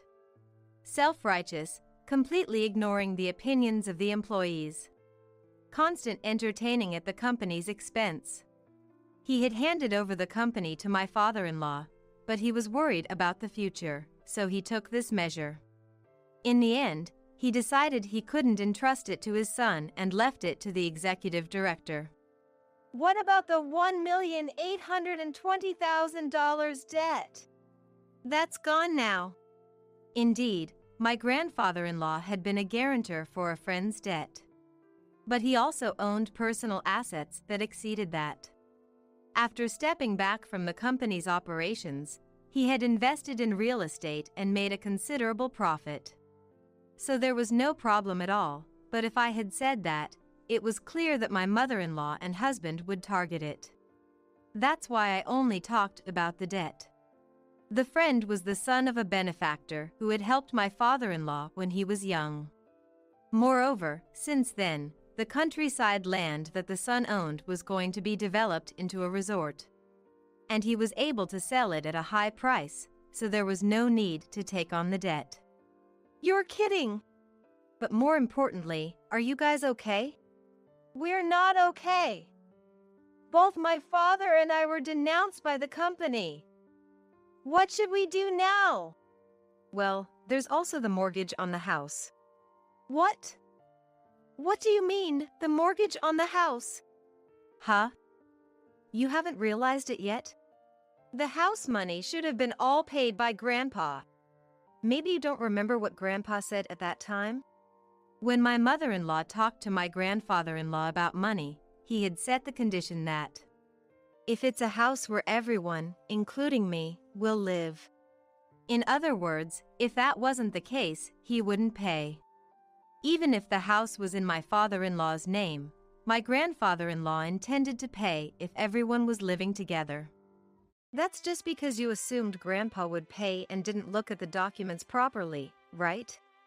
Christopher's signing without checking everything. It shows he really didn't have the qualities of a president. You're kidding! Afterward, my parents-in-law ended up losing the house they had built because they couldn't pay the mortgage. Now they live in an old apartment over 50 years old and are struggling to pay off the unpaid loan. My mother-in-law and husband have been contacting me alternately, saying we should all live together, but that's impossible now. My grandfather-in-law has retired from his chairman position, and now he has bought an old house in the countryside, and we are living together. Emily, you can go and live wherever you like, freely. You don't have to worry about living expenses. My grandfather-in-law told me, but I chose to be with him. If I'm not in the way, please let me be with you. When I said that, my grandfather-in-law's eyes welled up with tears. Thanks to Mr. Jones, the divorce was finalized, and procedures were taken to exclude my former father-in-law and former husband from inheritance. And I became my grandfather-in-law's adopted daughter. If anything happens to my grandfather-in-law, who has become my father, I intend to take care of him until the end. Now, the two of us enjoy working in the fields together. Dad, look at this radish. It's big. In the pouring sunlight, warm moments flow. I wish for these days to continue even one day longer. Don't leave the TV on, and either turn off the lights in the living room or your room. Got it. I'll make sure to save electricity. I left the house to go shopping far away. Whether leaving or staying at home, we as a family are committed to saving energy, like remembering to turn off lights and setting the air conditioner to the right temperature. Today, like always, we reminded each other in the family, and I went out. However, a few hours later when I returned, our dear home had completely changed. Since you love saving so much, I'll save electricity for you. The sound that echoed maliciously was Amelia's laughter. Amelia, who sneaked in secretly, had turned off our home's breaker, causing a major problem. The reason she did this? My name is Emma. At 29, I married Liam, my same-aged partner, and moved into my in-laws' house. My mother-in-law had already passed away, and my father-in-law, James, who has a respiratory illness, was living alone. Persuaded by my concerned husband, I started living there while continuing my job. In the in-laws' house, there was also the unmarried Amelia, but we never really got along. James is calm and kind, much like my husband. In contrast, his sister Amelia is temperamental and volatile. Being straightforward, I often clashed with her, and being a few years older, I was somehow managing to keep her in check. Excluding her, it was a peaceful life. But within half a year, James's illness worsened. He needed an oxygen machine even to stay at home. Both Amelia and I were working, so there was no one to help James during the day. We should have arranged for him to live in a care facility, but James refused to leave the house filled with memories of his wife. Consulting with my husband, we concluded it would be cruel to force James to move. So, we hired a caregiver, but that led to more problems. Already not getting along with me, Amelia disliked strangers entering her home and started harassing the caregiver. Invisibly to us, she was abusive and sarcastic, obstructing the work, and repeatedly complained to the agency, saying they couldn't be trusted with her father. By the time we realized the cause, multiple caregivers had quit, and the agency told us they couldn't send anyone new. What do we do now? Other agencies have refused us too. We must be blacklisted, damn it, all because of Amelia. Known as a troublesome household, we could no longer hope for a caregiver. We had to think of a solution with a sigh. Amelia, always self-centered, had isolated herself from the family. My husband, as her brother, tried to correct her, but it only led to fierce arguments, and he eventually told her to move out and live independently. But Amelia, angered by such reprimands, started complaining to me, as I was less intimidating than her brother. You're a daughter-in-law now, so you should take care of him, Emma. Liam can't quit his job, being a man, but you're different. Overheard by my husband, this sparked another argument. This situation didn't allow James to rest and recover peacefully. I didn't want to give in to Amelia's demands, but I couldn't just stand by either. Feeling indebted to James, who had tried to make me feel at home despite his illness, I decided, I'll quit my job and take care of James. I'll start learning about caregiving bit by bit. After all, James is family to me too. When I finally decided to resign for caregiving, James and my husband thanked me with tears. It was a real challenge learning about caregiving from scratch, but James always kindly encouraged me, despite my struggles. The only thing that didn't change was Amelia. She neither moved out nor helped with the housework or caregiving. On her days off, she would disappear, presumably to hang out. Even though I had more time, I was busy with James and studying for caregiving. My husband and I shared household chores, but whenever something was missed, Amelia was quick to complain. Oh, Emma decided to take on both caregiving and housework, right? You like doing everything yourself, don't you? If I even slightly talked back, she would retaliate unpleasantly. She kept harassing me like this, but was always found out and scolded by my husband and others. Every time, she would play the victim, saying, James is too kind to say anything, so I'm doing it for him. Naturally, things didn't improve, and her constant interference slowed down my household tasks, quickly piling up stress. I'm truly grateful to the caregivers who managed to smile and care for James despite her meddling. Not just me, but James and the others were fed up with Amelia's persistent attitude. However, one day, while my husband and I were secretly discussing how to encourage her independence, she announced, I got engaged and I'm moving out. Goodbye, Dad. I'll come back to visit sometimes. With that, Amelia left the house obediently. We were surprised, but with her stormy presence gone, the house's atmosphere stabilized. James was aging and his condition was a concern, so there were talks of moving him to a care facility, but as I got accustomed to caregiving, we decided to continue with home care. Amelia, now living at her fiancé's place, often returned home. I bet there'll be leftovers from dinner tonight. Put them in a Tupperware, I'll take them with me.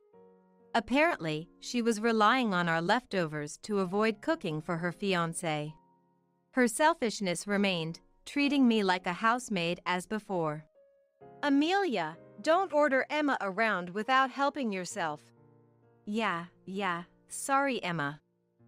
That's enough, right? Hurry up with the dinner. Even when scolded by James, she would dismiss it with an indifferent attitude. Honestly, the amount of food I had to prepare didn't change much from before she left, so that wasn't really an issue. Rather, the problem was the food and utility costs. Although Amelia had moved out and stopped contributing financially, her frequent returns and unrestrained behavior strained our budget. Moreover, she had no sense of saving electricity or money. Amelia, turn off the lights in unused rooms. Can I go ahead if you're not using the shower? Amelia, lying on the couch with her back to the still-on TV, seemed to be playing games on her mobile phone. She had left the lights on in the bathroom and changing room, indicating she'd take a shower, but showed no signs of moving. The unnecessary electricity use and her lingering were holding everyone back. When I asked her to decide between gaming or showering, Amelia glared at me angrily. "Don't tell me what to do. I was just about to go." You always nag about saving and cutting costs, but it hardly makes a difference. You're so petty, Auntie. What did you just call me? I called you Emma. Don't pretend you heard wrong and get mad. She retorted, even as James scolded her. While saying this, Amelia finally turned off the TV and headed to the changing room. She always complained, but at least she listened to what was said. However, having worked for years and having a fiancé, her mindset remained that of a rebellious child. I had stopped expecting her to act her age. Though I didn't mind it, our relationship with Amelia didn't improve even after she left home, remaining tense. I had hoped that saving money could be a common ground for our family, but that too seemed unlikely. One day, I was driving to a large shopping mall in the suburbs, away from home. I was running an errand for James. James wasn't unable to go out, but he needed to carry a portable oxygen tank when he did. For the elderly James, carrying the heavy tank, even with a carrier, was burdensome, and the visible tubes made it obvious he was on oxygen therapy. Tired of being pitted by acquaintances saying, "Poor thing," each time they saw him, James preferred staying home. There were often errands, but my husband usually handled them when he was home. Being careful not to leave James alone, this time I had no choice but to leave him for the errand. I was worried, but James wasn't helpless. He only needed the tank for breathing. He was still capable of doing quite a bit by himself. While it's important to be mindful of saving electricity, I asked him to use the air conditioning as needed, and I set off for shopping. I completed the shopping without issues and returned home with the groceries a few hours later. I had left in the late morning, but now it was evening. Before entering the house, I picked up my mobile phone. There might be a message from my husband about dinner. However, what I saw on the screen shocked me. Huh? There were numerous missed calls. From my husband, James, and the general hospital where James goes. A cold sweat broke out on my back. While driving, I had switched my phone to a mode that wouldn't ring. And in my rush to get home early today, I forgot to switch it back, unaware of the incoming calls. A sense of foreboding crossed my mind. First, I tried calling back my husband, but the phone just kept ringing without connecting. Growing more anxious, I then tried James's number, but there was no answer. As a last hope, I called the hospital. A receptionist answered, and trying to stay composed, I asked about James. James is currently hospitalized. I can't provide more details over the phone. Could you please come to the hospital? After being transferred to several departments, I was informed of this and froze. I quickly replied, "I'm on my way," and hurriedly turned the car key, restarting the engine. The car was filled with urgency. As if reflecting my anxiety, the roads were congested. James had been fine when I left, waving goodbye as usual. I regretted leaving him alone, wondering how he could have been hospitalized so suddenly. Arriving at the hospital, I headed to the directed room. Walking down the tense corridor, I quietly opened the door, and there sat my husband, who had been unreachable. We looked at each other in surprise. But he explained that he was at the hospital waiting for James's tests, which is why he couldn't answer the phone. I couldn't answer the phone either, I'm sorry. That's okay. So, how is James doing? He prompted me to look at James, who was sleeping in the bed. His complexion seemed a bit off, but his breathing, which I had been worried about, appeared calm. He's okay. There's no problem with his condition. He's just here for some tests.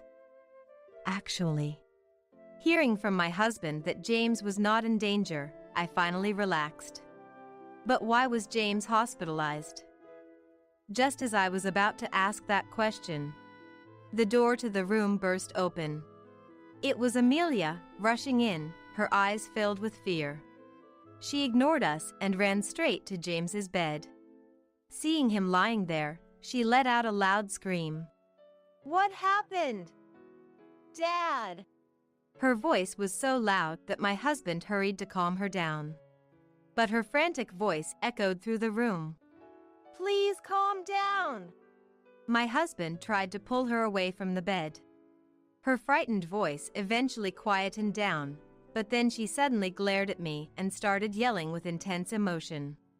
What were you doing while you were with him?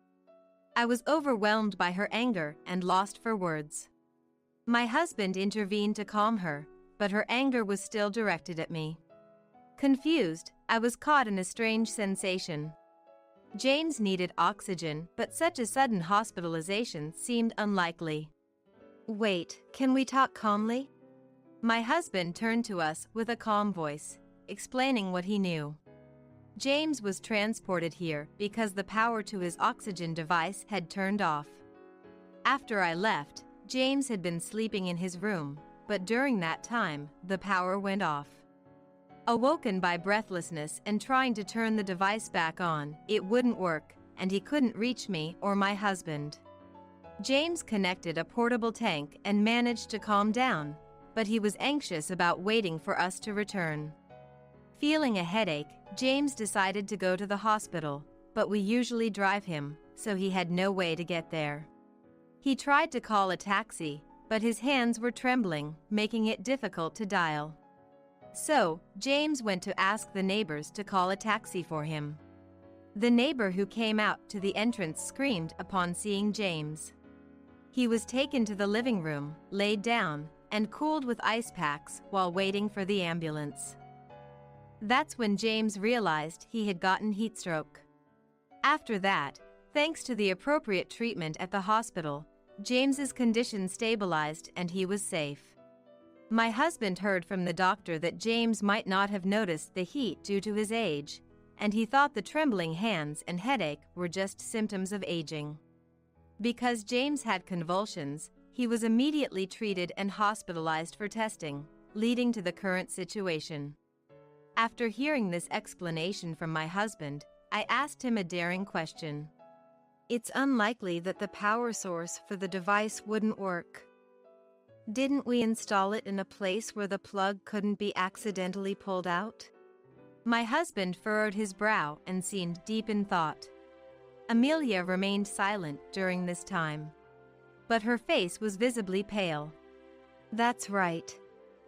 It's impossible for it to come unplugged on its own.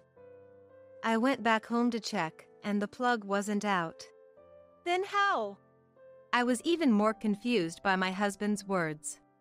He had returned home to prepare for the hospital stay, and found that although the power was off, the plug was still connected. He then looked sternly at Amelia. It was clear she was hiding something, but I couldn't understand why he was so angry. Suddenly, my husband shouted at Amelia. You cut off the breaker, didn't you? Say something. Amelia jolted, beginning to tremble. She tried to say something, but only inaudible sounds came out. Then, my husband pulled something out of his pocket.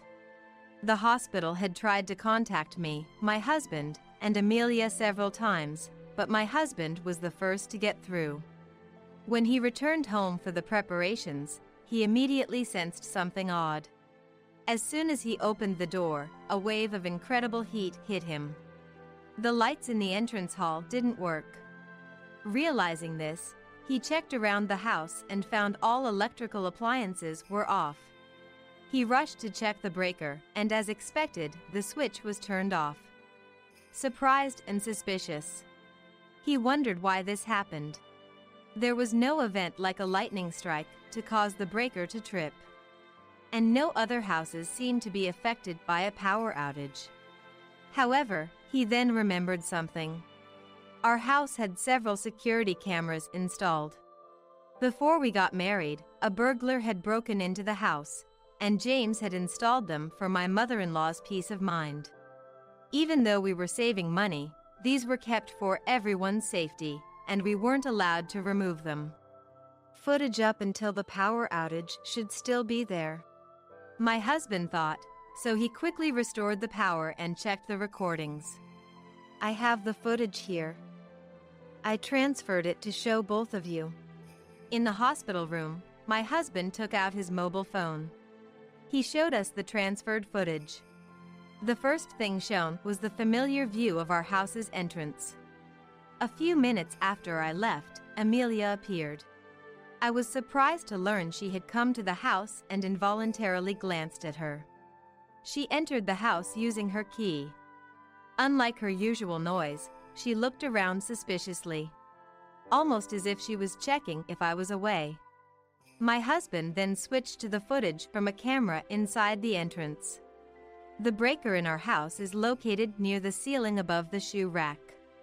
Amelia climbed onto a chair meant for wearing shoes and opened the breaker's cover.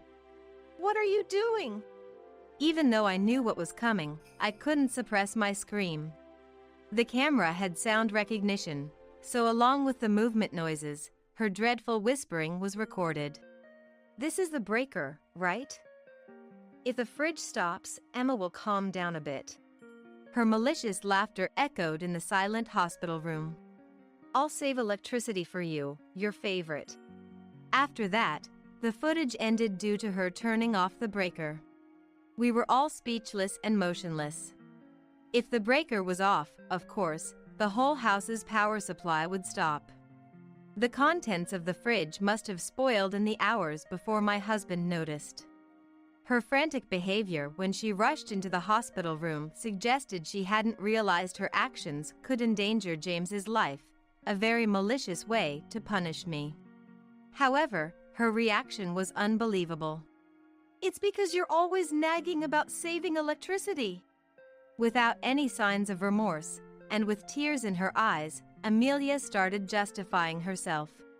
I didn't know James was home. I thought he had gone out with you. It's your fault for leaving him behind. She kept repeating I had no idea this would happen. Contrasting her tearful self-defense, I was filled with anger. Breaking in like a thief and turning off the breaker, it's a miracle he survived. What if something had happened to Dad? I couldn't help but blame Amelia, but she shouted back at me in defense. But it's your fault. It's because of you that James is in this situation. Her accusations pierced my heart. Indeed, I shouldn't have left James alone. Was it my mistake to leave him, thinking going far would be a burden? The tension in the hospital room was palpable, then suddenly broken. Be quiet. James, who was supposed to be sleeping, scolded her sternly. He couldn't raise his voice much due to his illness. Being inherently calm, his outburst surprised us all. All three of us turned to him in unison. Do you realize what you have done? You've caused trouble for everyone and nearly killed me. Emma is not to blame. James's eyes were filled with anger and disappointment. His tone was stern, unlike his usual gentle demeanor. Awakened by Amelia's screaming and commotion, he had heard everything, including the surveillance camera discussion. If you're going to continue making noise, leave. And don't come back to the house ever again. Scolded harshly, Amelia turned pale and froze, but soon began to cry loudly. which was very disturbing. She apologized to James, but he insisted she leave, and my husband escorted her out of the room. James was discharged just a few days later. When we went to the hospital to pick him up, he greeted us with a smile, seemingly recovered. However, upon returning home, Amelia was waiting at the front door. She hadn't shown up in front of us since that incident. We were expecting an apology, but her words were the same as before. It's your fault. It's all because of you that James ended up like this. James and my husband were exasperated. Unwilling to admit fault and still blaming me, James stepped forward. Be thankful I'm not reporting you to the police because you're family. Your actions are absolutely unforgivable.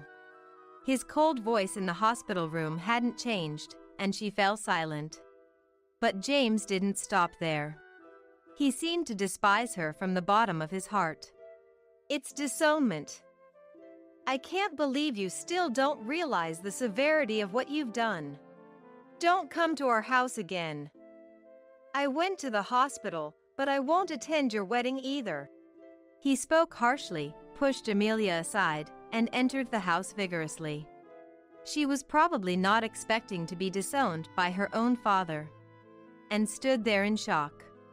We decided to stand by James and support him. So, we entered the house, leaving her behind. Amelia repeatedly tried to apologize afterwards. But James ignored all her attempts. Having been troubled by her too much, we had no sympathy and upheld his decision. James had been asked to financially support Amelia's wedding and honeymoon, but he refused all requests and declared he wouldn't attend the wedding. One day, Amelia ambushed me outside the house. She desperately apologized and begged me to persuade James, but I had already decided not to forgive her. Knowing she would persist if ignored, I quietly listened to her before leaving her there and walking away. This series of events eventually became known to Amelia's fiancé. James had refused to attend the wedding for safety reasons, which puzzled her fiancé, prompting him to contact James. Unaware of the full story, her fiancé was shocked to hear about the emergency caused by Amelia and hurriedly apologized to James. The fiancé, unlike Amelia, seemed to have reasonable judgment. Calling her actions attempted murder, the wedding was eventually called off. They hadn't moved into their new home yet. But the fiancé canceled it and kicked Amelia out. Having already quit her job and spent her savings on beauty treatments in preparation for the wedding, she was left nearly broke. With the wedding cancellation costs to bear, she fell into debt but didn't show up at our doorstep. Meanwhile, the three of us were living peacefully. Without Amelia's disruptive presence, James's health seemed to be improving. Though we couldn't be complacent due to his age, a care facility seemed unnecessary for now. We were even planning a trip. On the day of the wedding, I got a call. It was Linda, my mother-in-law-to-be, sounding triumphant. Embarrassing, isn't it? No one's sitting in the groom's family seats. You must regret ignoring me now, huh? However, her smugness lasted only 20 seconds. I'm Patricia and a 28-year-old office worker. I was born and raised on a wheat farm, brought up on bread. I was an athlete until college, which was fine, but now in my desk job, apparently, I'm eating too many calories from all that bread. Before I knew it, my belly was firmly resting over my pants, and I was shocked when I noticed. This is bad. I decided to start going to the gym after work. That's where I met William, my soon-to-be husband. William was born and raised in Urban, working for a famous company. We often ended up next to each other on the treadmills and became close. 2 years of dating without major fights, and I accepted his proposal without hesitation. I thought we'd be a peaceful married couple. But there was one person who reacted negatively to our marriage. That was his mother, Linda. What? From a farming family? When I went to greet the in-laws' house after William's proposal, Linda clearly showed her displeasure. Nice. I love bread. One day, I want to own a field and grow delicious wheat. That's my dream. Unlike her, William's father Anthony was all smiles, sharing his wonderful dream. Dad's born and raised in Boston, so he's got a strong yearning for the countryside. I see. By the way, what's your favorite type of bread, Anthony? Let's see, can I start with the top 10? Please, go ahead. Come on, it'll be tomorrow before you know it. William was smiling wryly, but Anthony looked happy. When asked about his number 1, it was cinnamon rolls. I thought I could get along with Anthony. Linda, isn't it great William found such a wonderful wife? Yes, I suppose.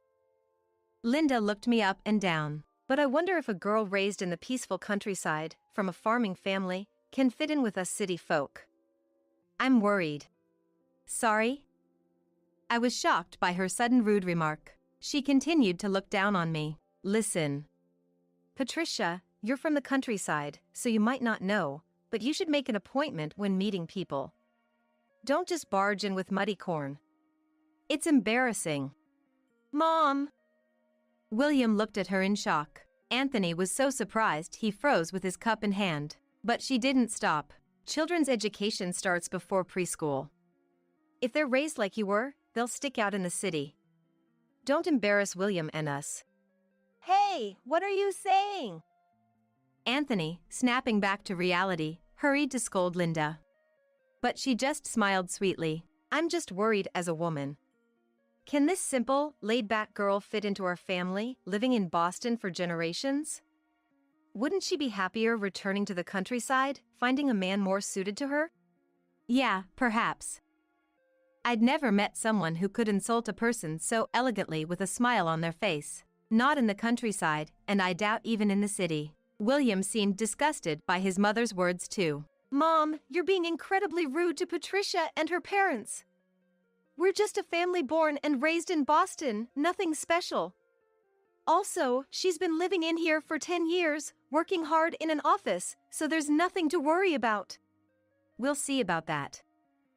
Despite him trying to calm her down gently, Linda just scoffed. When a vein popped on his temple, Anthony clapped his hands loudly. That's enough. I'm sorry, Patricia. Linda's just a worrywart. She doesn't mean any harm. So if you ever have any trouble, always rely on us. We're here to support you as parents. Yes. Anthony's words were comforting. Next to him, Linda was glaring at me with obvious malice though.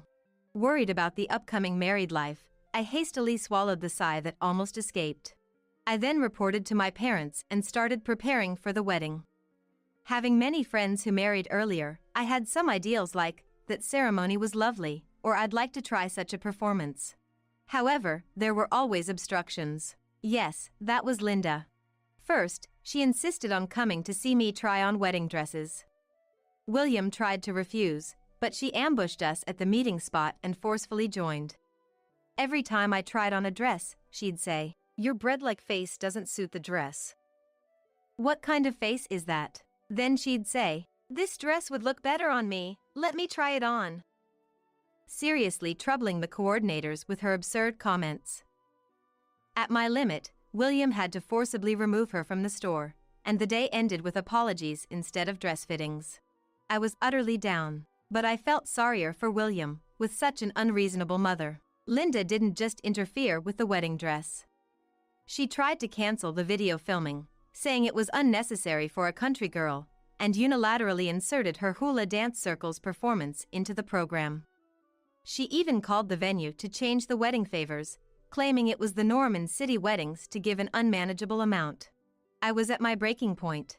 The wedding preparations I was looking forward to had become nothing but a burden. Causing trouble for the venue, William was also irritated every day. At that rate, we'd both break down. I didn't want to break up with him over it, nor did I want to let Linda have her way. So, I made up my mind to discuss it with William and decided to ignore all of Linda's snide remarks and meddling.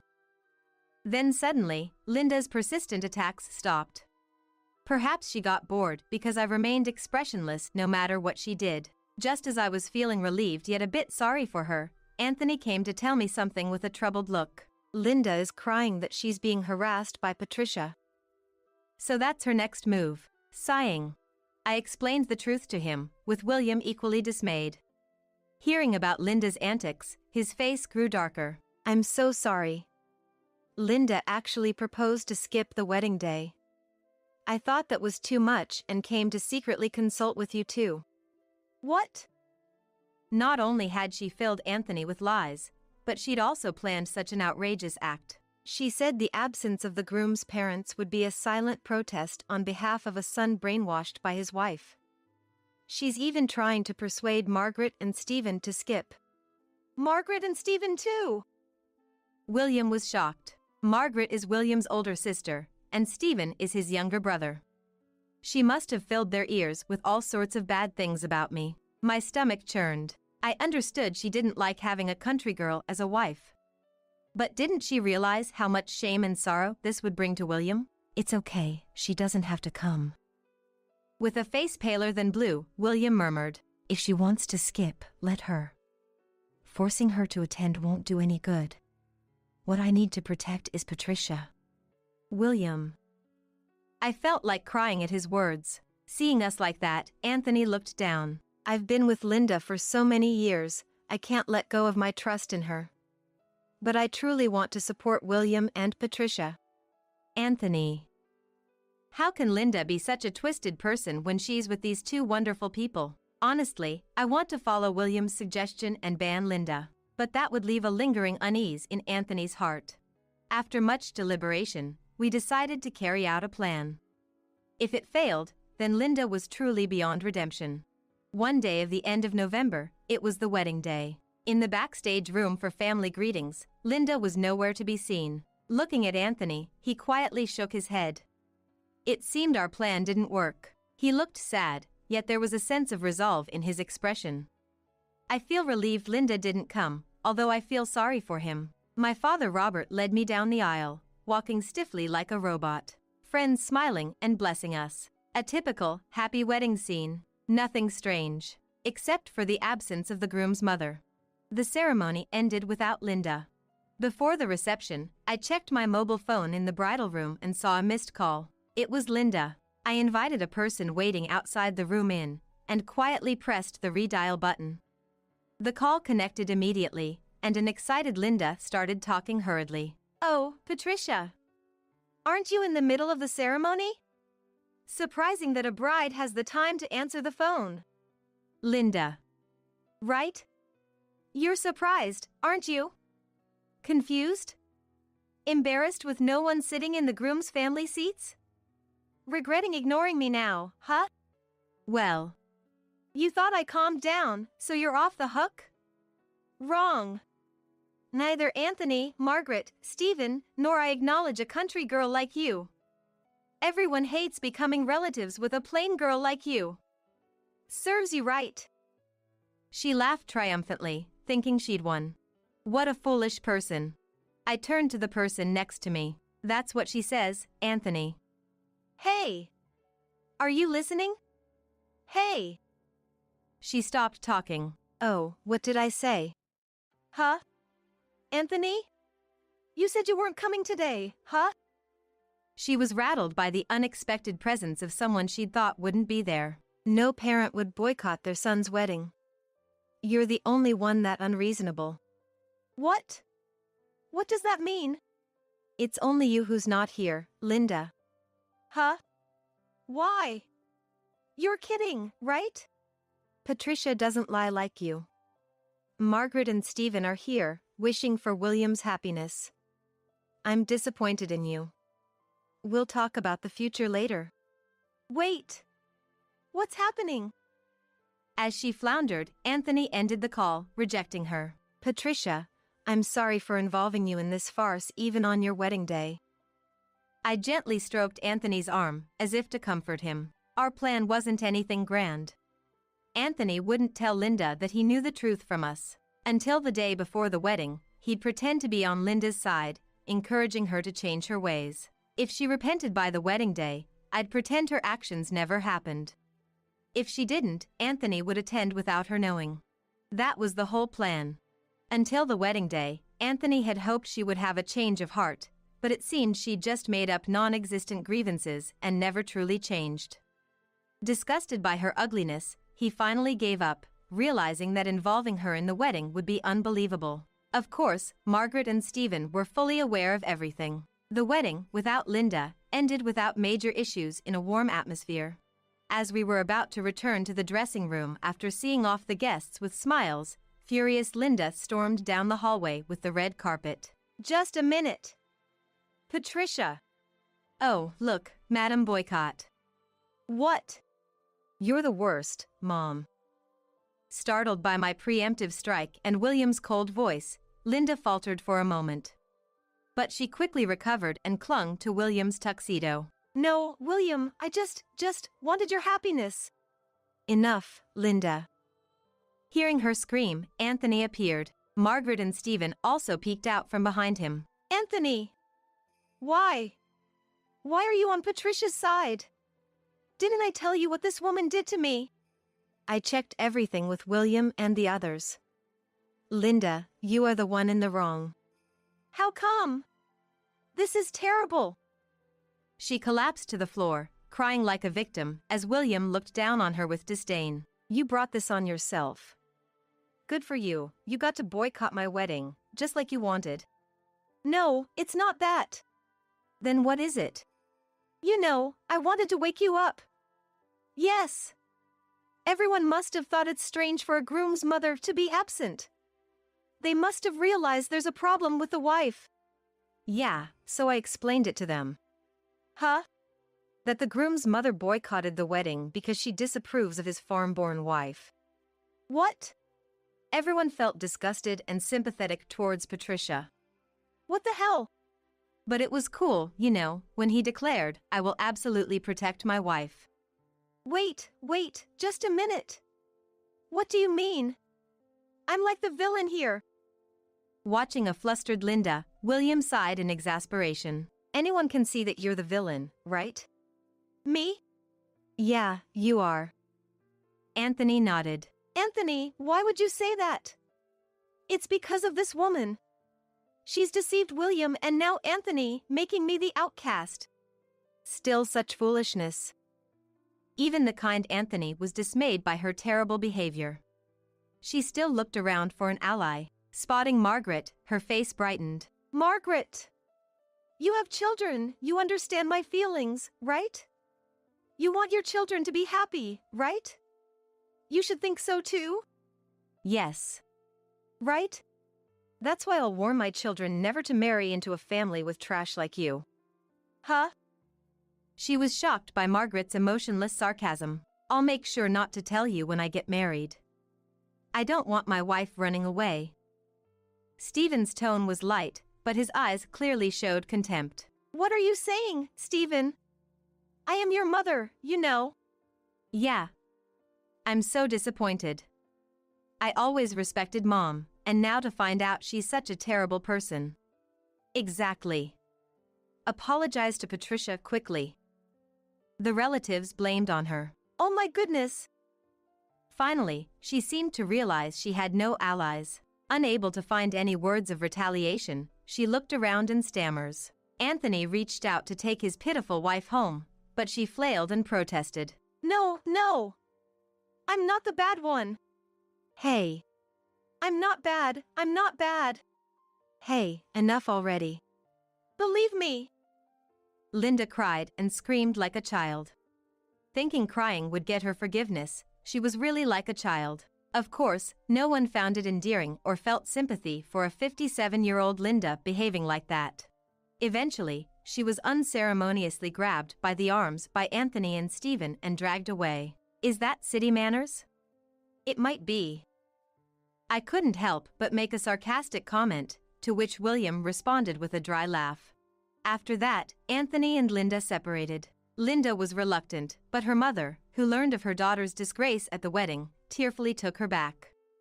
It was pitiable that Linda's nearly 80-year-old mother had to clean up after her big daughter. Surprisingly, her birthplace was even more remote than my family's home. Apparently, she moved to Boston as a child due to her parents' job transfer. Despite bragging about being from Boston for generations, she probably ran around in the nature until elementary school. Nevertheless, she had the nerve to look down on me as a country bumpkin. Until that incident, she was a good wife and mother, so Anthony gave her a grace period before considering divorce. But seeing Anthony's completely cooled gaze, it's unlikely they'll live together again. Linda, who's always been a housewife with no qualifications, will find it hard to rent a house and work in Boston. She'll probably end up living her remaining years in the countryside she so despised. Half a year later, in early summer. Whoa! Are you okay? Anthony spectacularly slipped in my family's wheat farm. Are you all right? Dear, it's embarrassing being helped by a young person.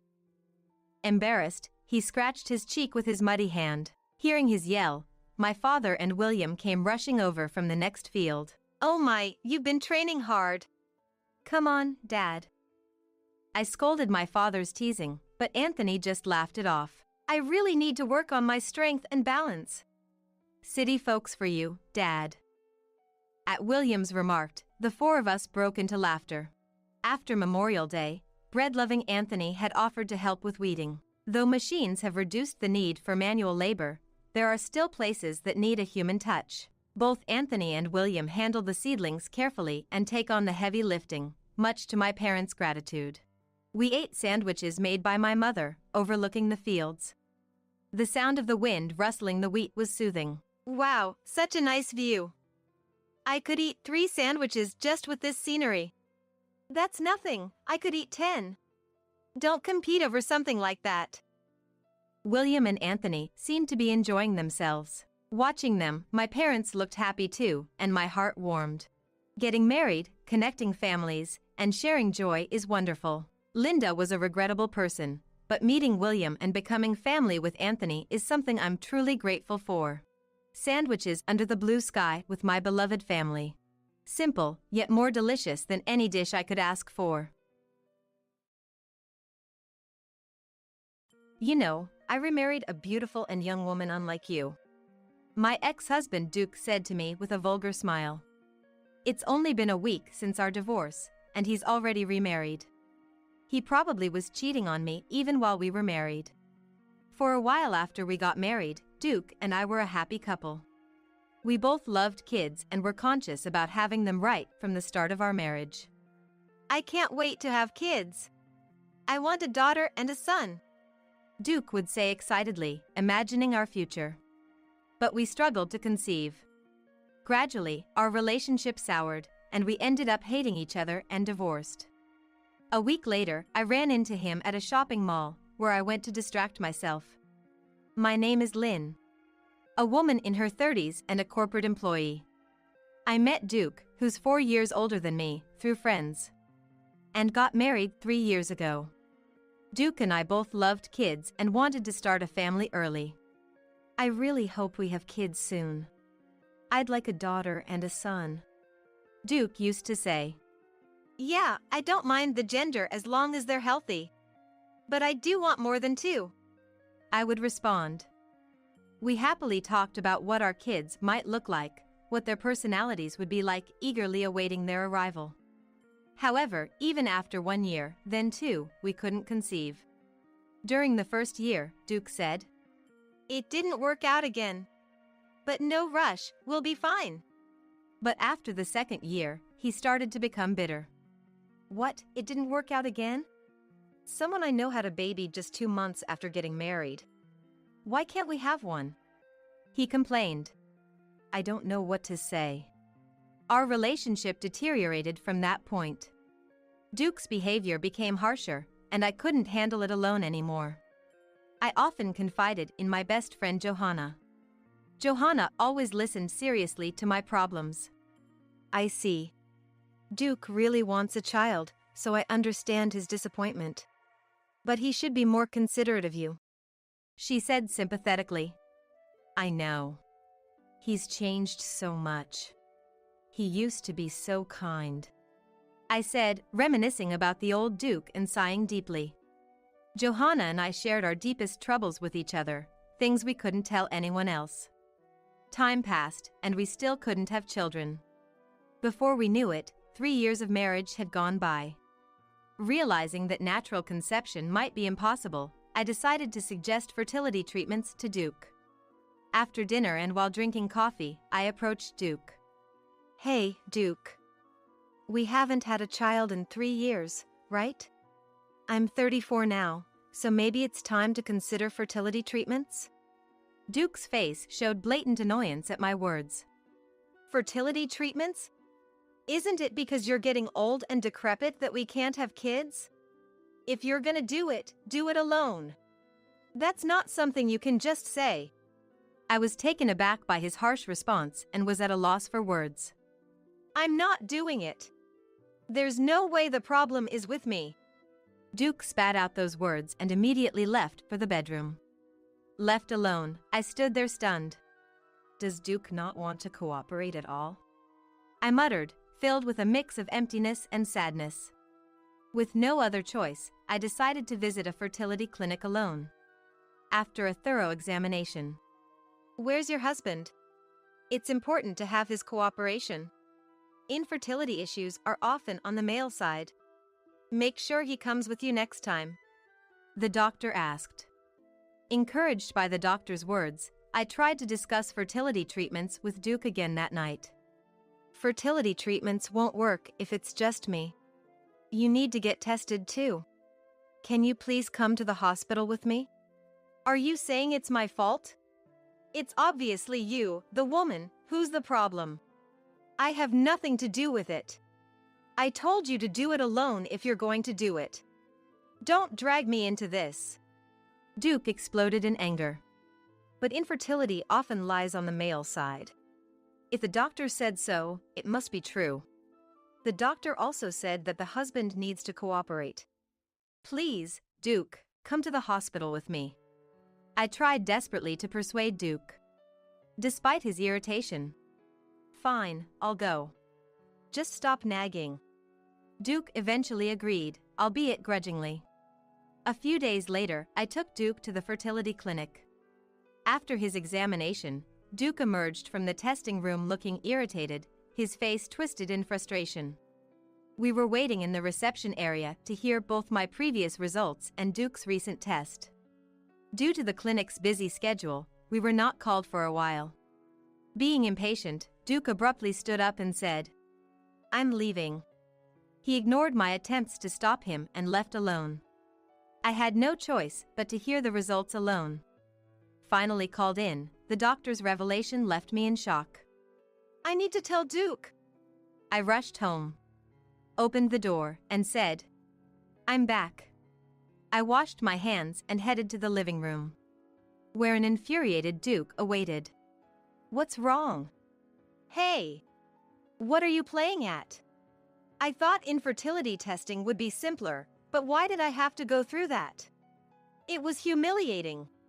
It seemed Duke was upset about the nature of the male fertility test. Well, we need to do proper tests to find out why we can't have kids. About the test results. Duke cut me off mid-sentence, shouting angrily. This is all because you're old and can't have kids. I can't take this anymore. I'm divorcing you. What are you talking about all of a sudden? I was shocked by Duke's sudden declaration of divorce and raised my voice in surprise. I can't live with an infertile old woman anymore. Fed up with Duke's abusive language and constant belittling about my infertility, I felt my feelings for him cooled in that moment. Fine. Let's divorce. Ha, I'm glad you agree so easily. Get out, you infertile old woman. I silently packed my things and left the house. I decided to stay at my parents' house for a while. They welcomed me warmly, which I was very grateful for. I filled out my part of the divorce papers as soon as I got there and sent them to Duke. We had been married for 3 years. Duke was a kind and good husband in the beginning. There were many happy memories. But the Duke I loved was no longer there. Remembering the ugly face of Duke, who insulted and pushed for divorce, filled me with sadness and intense anger. I didn't have any love left for Duke. A week later, I went to a large shopping mall for a change of scenery. That's when I saw a familiar profile. Ugh. And I involuntarily muttered, I tried to leave unnoticed, but Duke saw me. Isn't that Lynn? Duke noticed me and called out. I ignored him and started walking away. Wait. He grabbed my arm. Let go. Duke looked at me with a vile smile. Following me? Can't forget about me, huh? What? His off-base comment left me dumbfounded. I've remarried a beautiful, young woman. I have no need for an infertile old woman, so disappear. Duke laughed rudely, looking down on me. The fact that he stopped me just to tell me to disappear infuriated me. It had only been a week since our divorce, but he was already remarried. I realized then that Duke must have been cheating on me. The deterioration of our marriage wasn't just because we couldn't have kids, it was also because of Duke's affair. He must have been confident about divorcing because he had the option of remarrying his mistress. What a terrible man. As I frowned, a coquettish voice caught my attention. Duke, who are you talking to? The voice belonged to a woman with blonde hair, heavy makeup, and revealing clothes. She was also adorned with designer bags and accessories and held shopping bags from brand stores. Finished shopping? This is my ex-wife. The infamous ex-wife. The woman looked down on me with a scornful gaze. I recognized her from somewhere. Who was she? I was on the verge of remembering. When Duke triumphantly introduced her. Lynn, let me introduce you. This is my wife, Pamela. Beautiful and young, right? Hi, I'm Pamela, Duke's new wife. 25 years old. At that moment, I couldn't help but burst into laughter. So, it was that Pamela. Finally remembering, I couldn't stop the laughter that welled up inside me. Seeing me laughing uproariously, Pamela and Duke looked at me with puzzled expressions. Still laughing, I told Duke. I feel sorry for you. I'm busy, so I'm going now, lol. Duke hurriedly tried to stop me as I was about to leave. Hey! What do you mean you feel sorry for me? Is that your way of admitting defeat? Admitting defeat? No way. Then what is it? Spit it out. Duke asked irritably. All right, I'll tell you. I turned to Pamela. I know who you are. I said. What? I don't know a dull, uninteresting, old woman like you. Pamela retorted, looking puzzled. What a rude thing to say. I asked Pamela coldly. Do you know a woman named Johanna? Johanna? Ah. It seemed she remembered. Pamela's face turned pale. Johanna? Isn't she Lynn's best friend? What does Pamela have to do with Johanna? Duke asked anxiously. I declared. She's the bar employee who tricked Johanna's boyfriend into spending money on her. And she dumped him the moment he ran out of money. What? Duke's eyes widened in disbelief. I heard from Johanna that her boyfriend had been deceived and spent money on a bar employee named Pamela.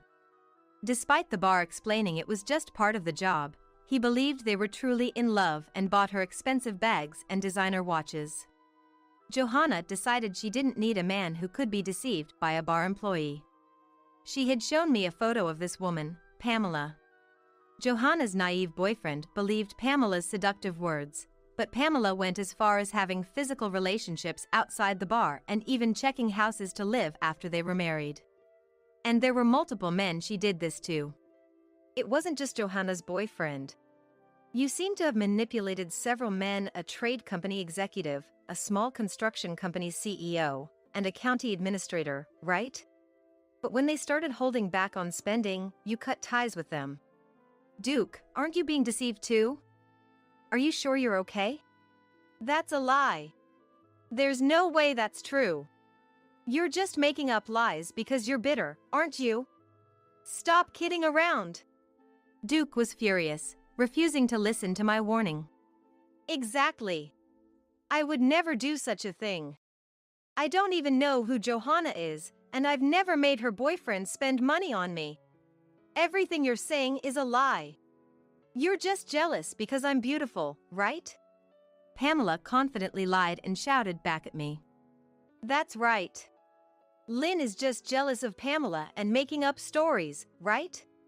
Infertile old hag you are, so ugly. Infertile old hag, that's funny. You're truly pathetic. Go away, you old woman. Taking advantage of my silence, Pamela and Duke unleashed a barrage of insults at me. Finding the situation ridiculous, I said, "You don't have to believe me. I truly don't care about Duke anymore. Anyway, I wish you happiness." And left the scene.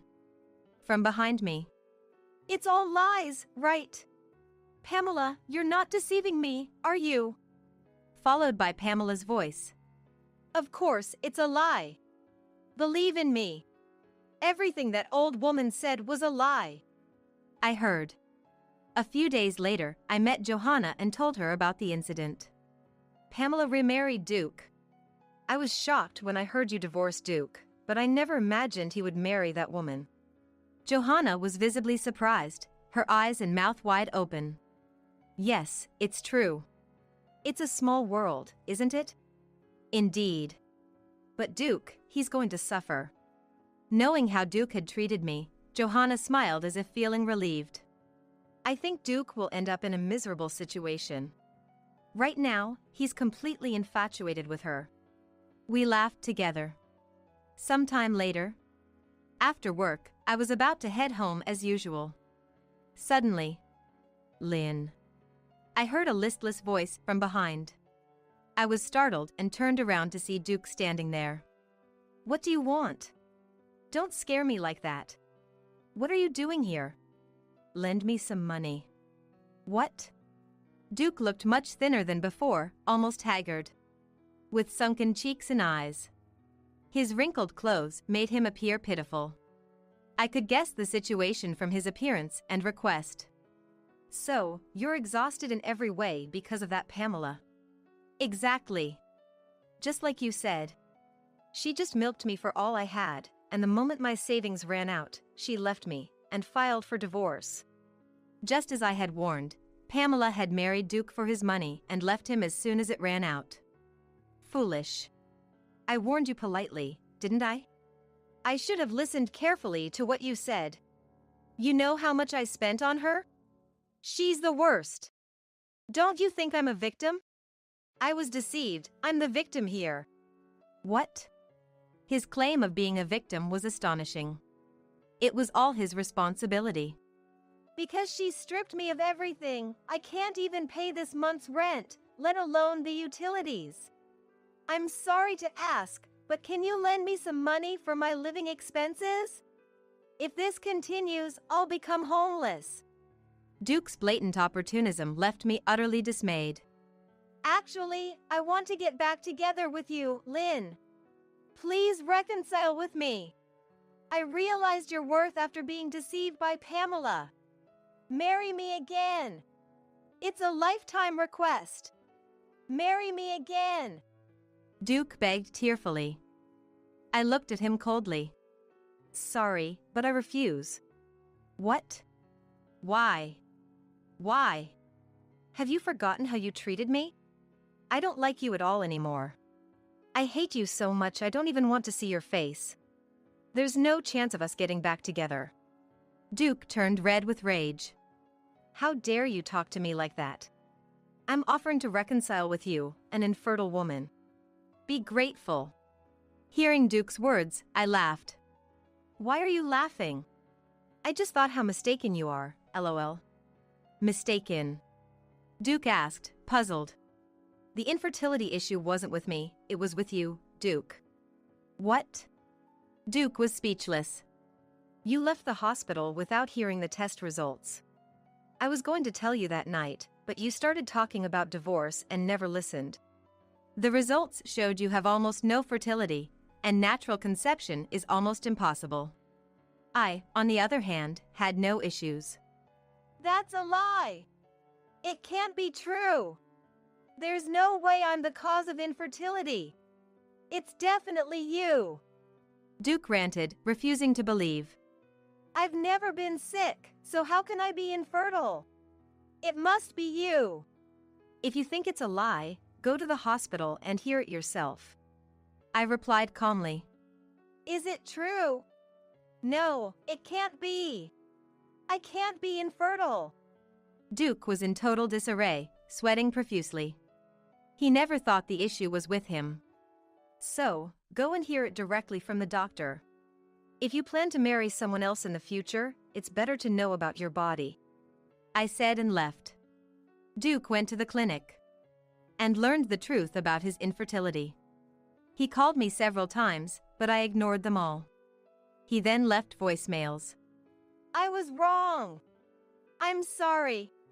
Let's start over. Answer the phone. Please. I have no money. I'm in deep debt. Help me, Lynn. I deleted all his messages and blocked his phone number.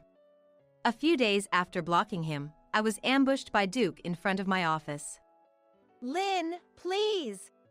Even if we don't reconcile, just lend me some money. I'm not asking for much, just $10,000. No, even $5,000 will do. Please. We were married once, right? Duke pleaded with deep apologies. Stop this right here. I'm not lending you any money. Go back right now, or I'll call the police. Even as I warned him, Duke persisted. Just lend me the money. So, I really called the police to deal with him. Perhaps the shock of the police being called or the fear of increased patrols deterred him. After that, he never showed up in front of me again. Duke, struggling financially and accumulating more debt, moved to a very old apartment and worked part-time at a grocery store late into the night to make ends meet. However, the strain took its toll, and he started making mistakes continuously at work. Unable to handle his main job while doing a side job, he was looked down upon and felt quite uncomfortable. Meanwhile, I've almost completely moved on from the shock of the divorce and am working energetically every day. I had relied quite a bit on my parents, but now I've moved to an apartment near my company and am enjoying living alone without any concerns. Recently, Johanna and I went on a long-planned trip where I met a man and started dating him. It was a long-distance relationship, but last month he got transferred to a branch near my home. He asked me, "Would you like to get married?" So, it looks like I'm going to be quite busy from now on.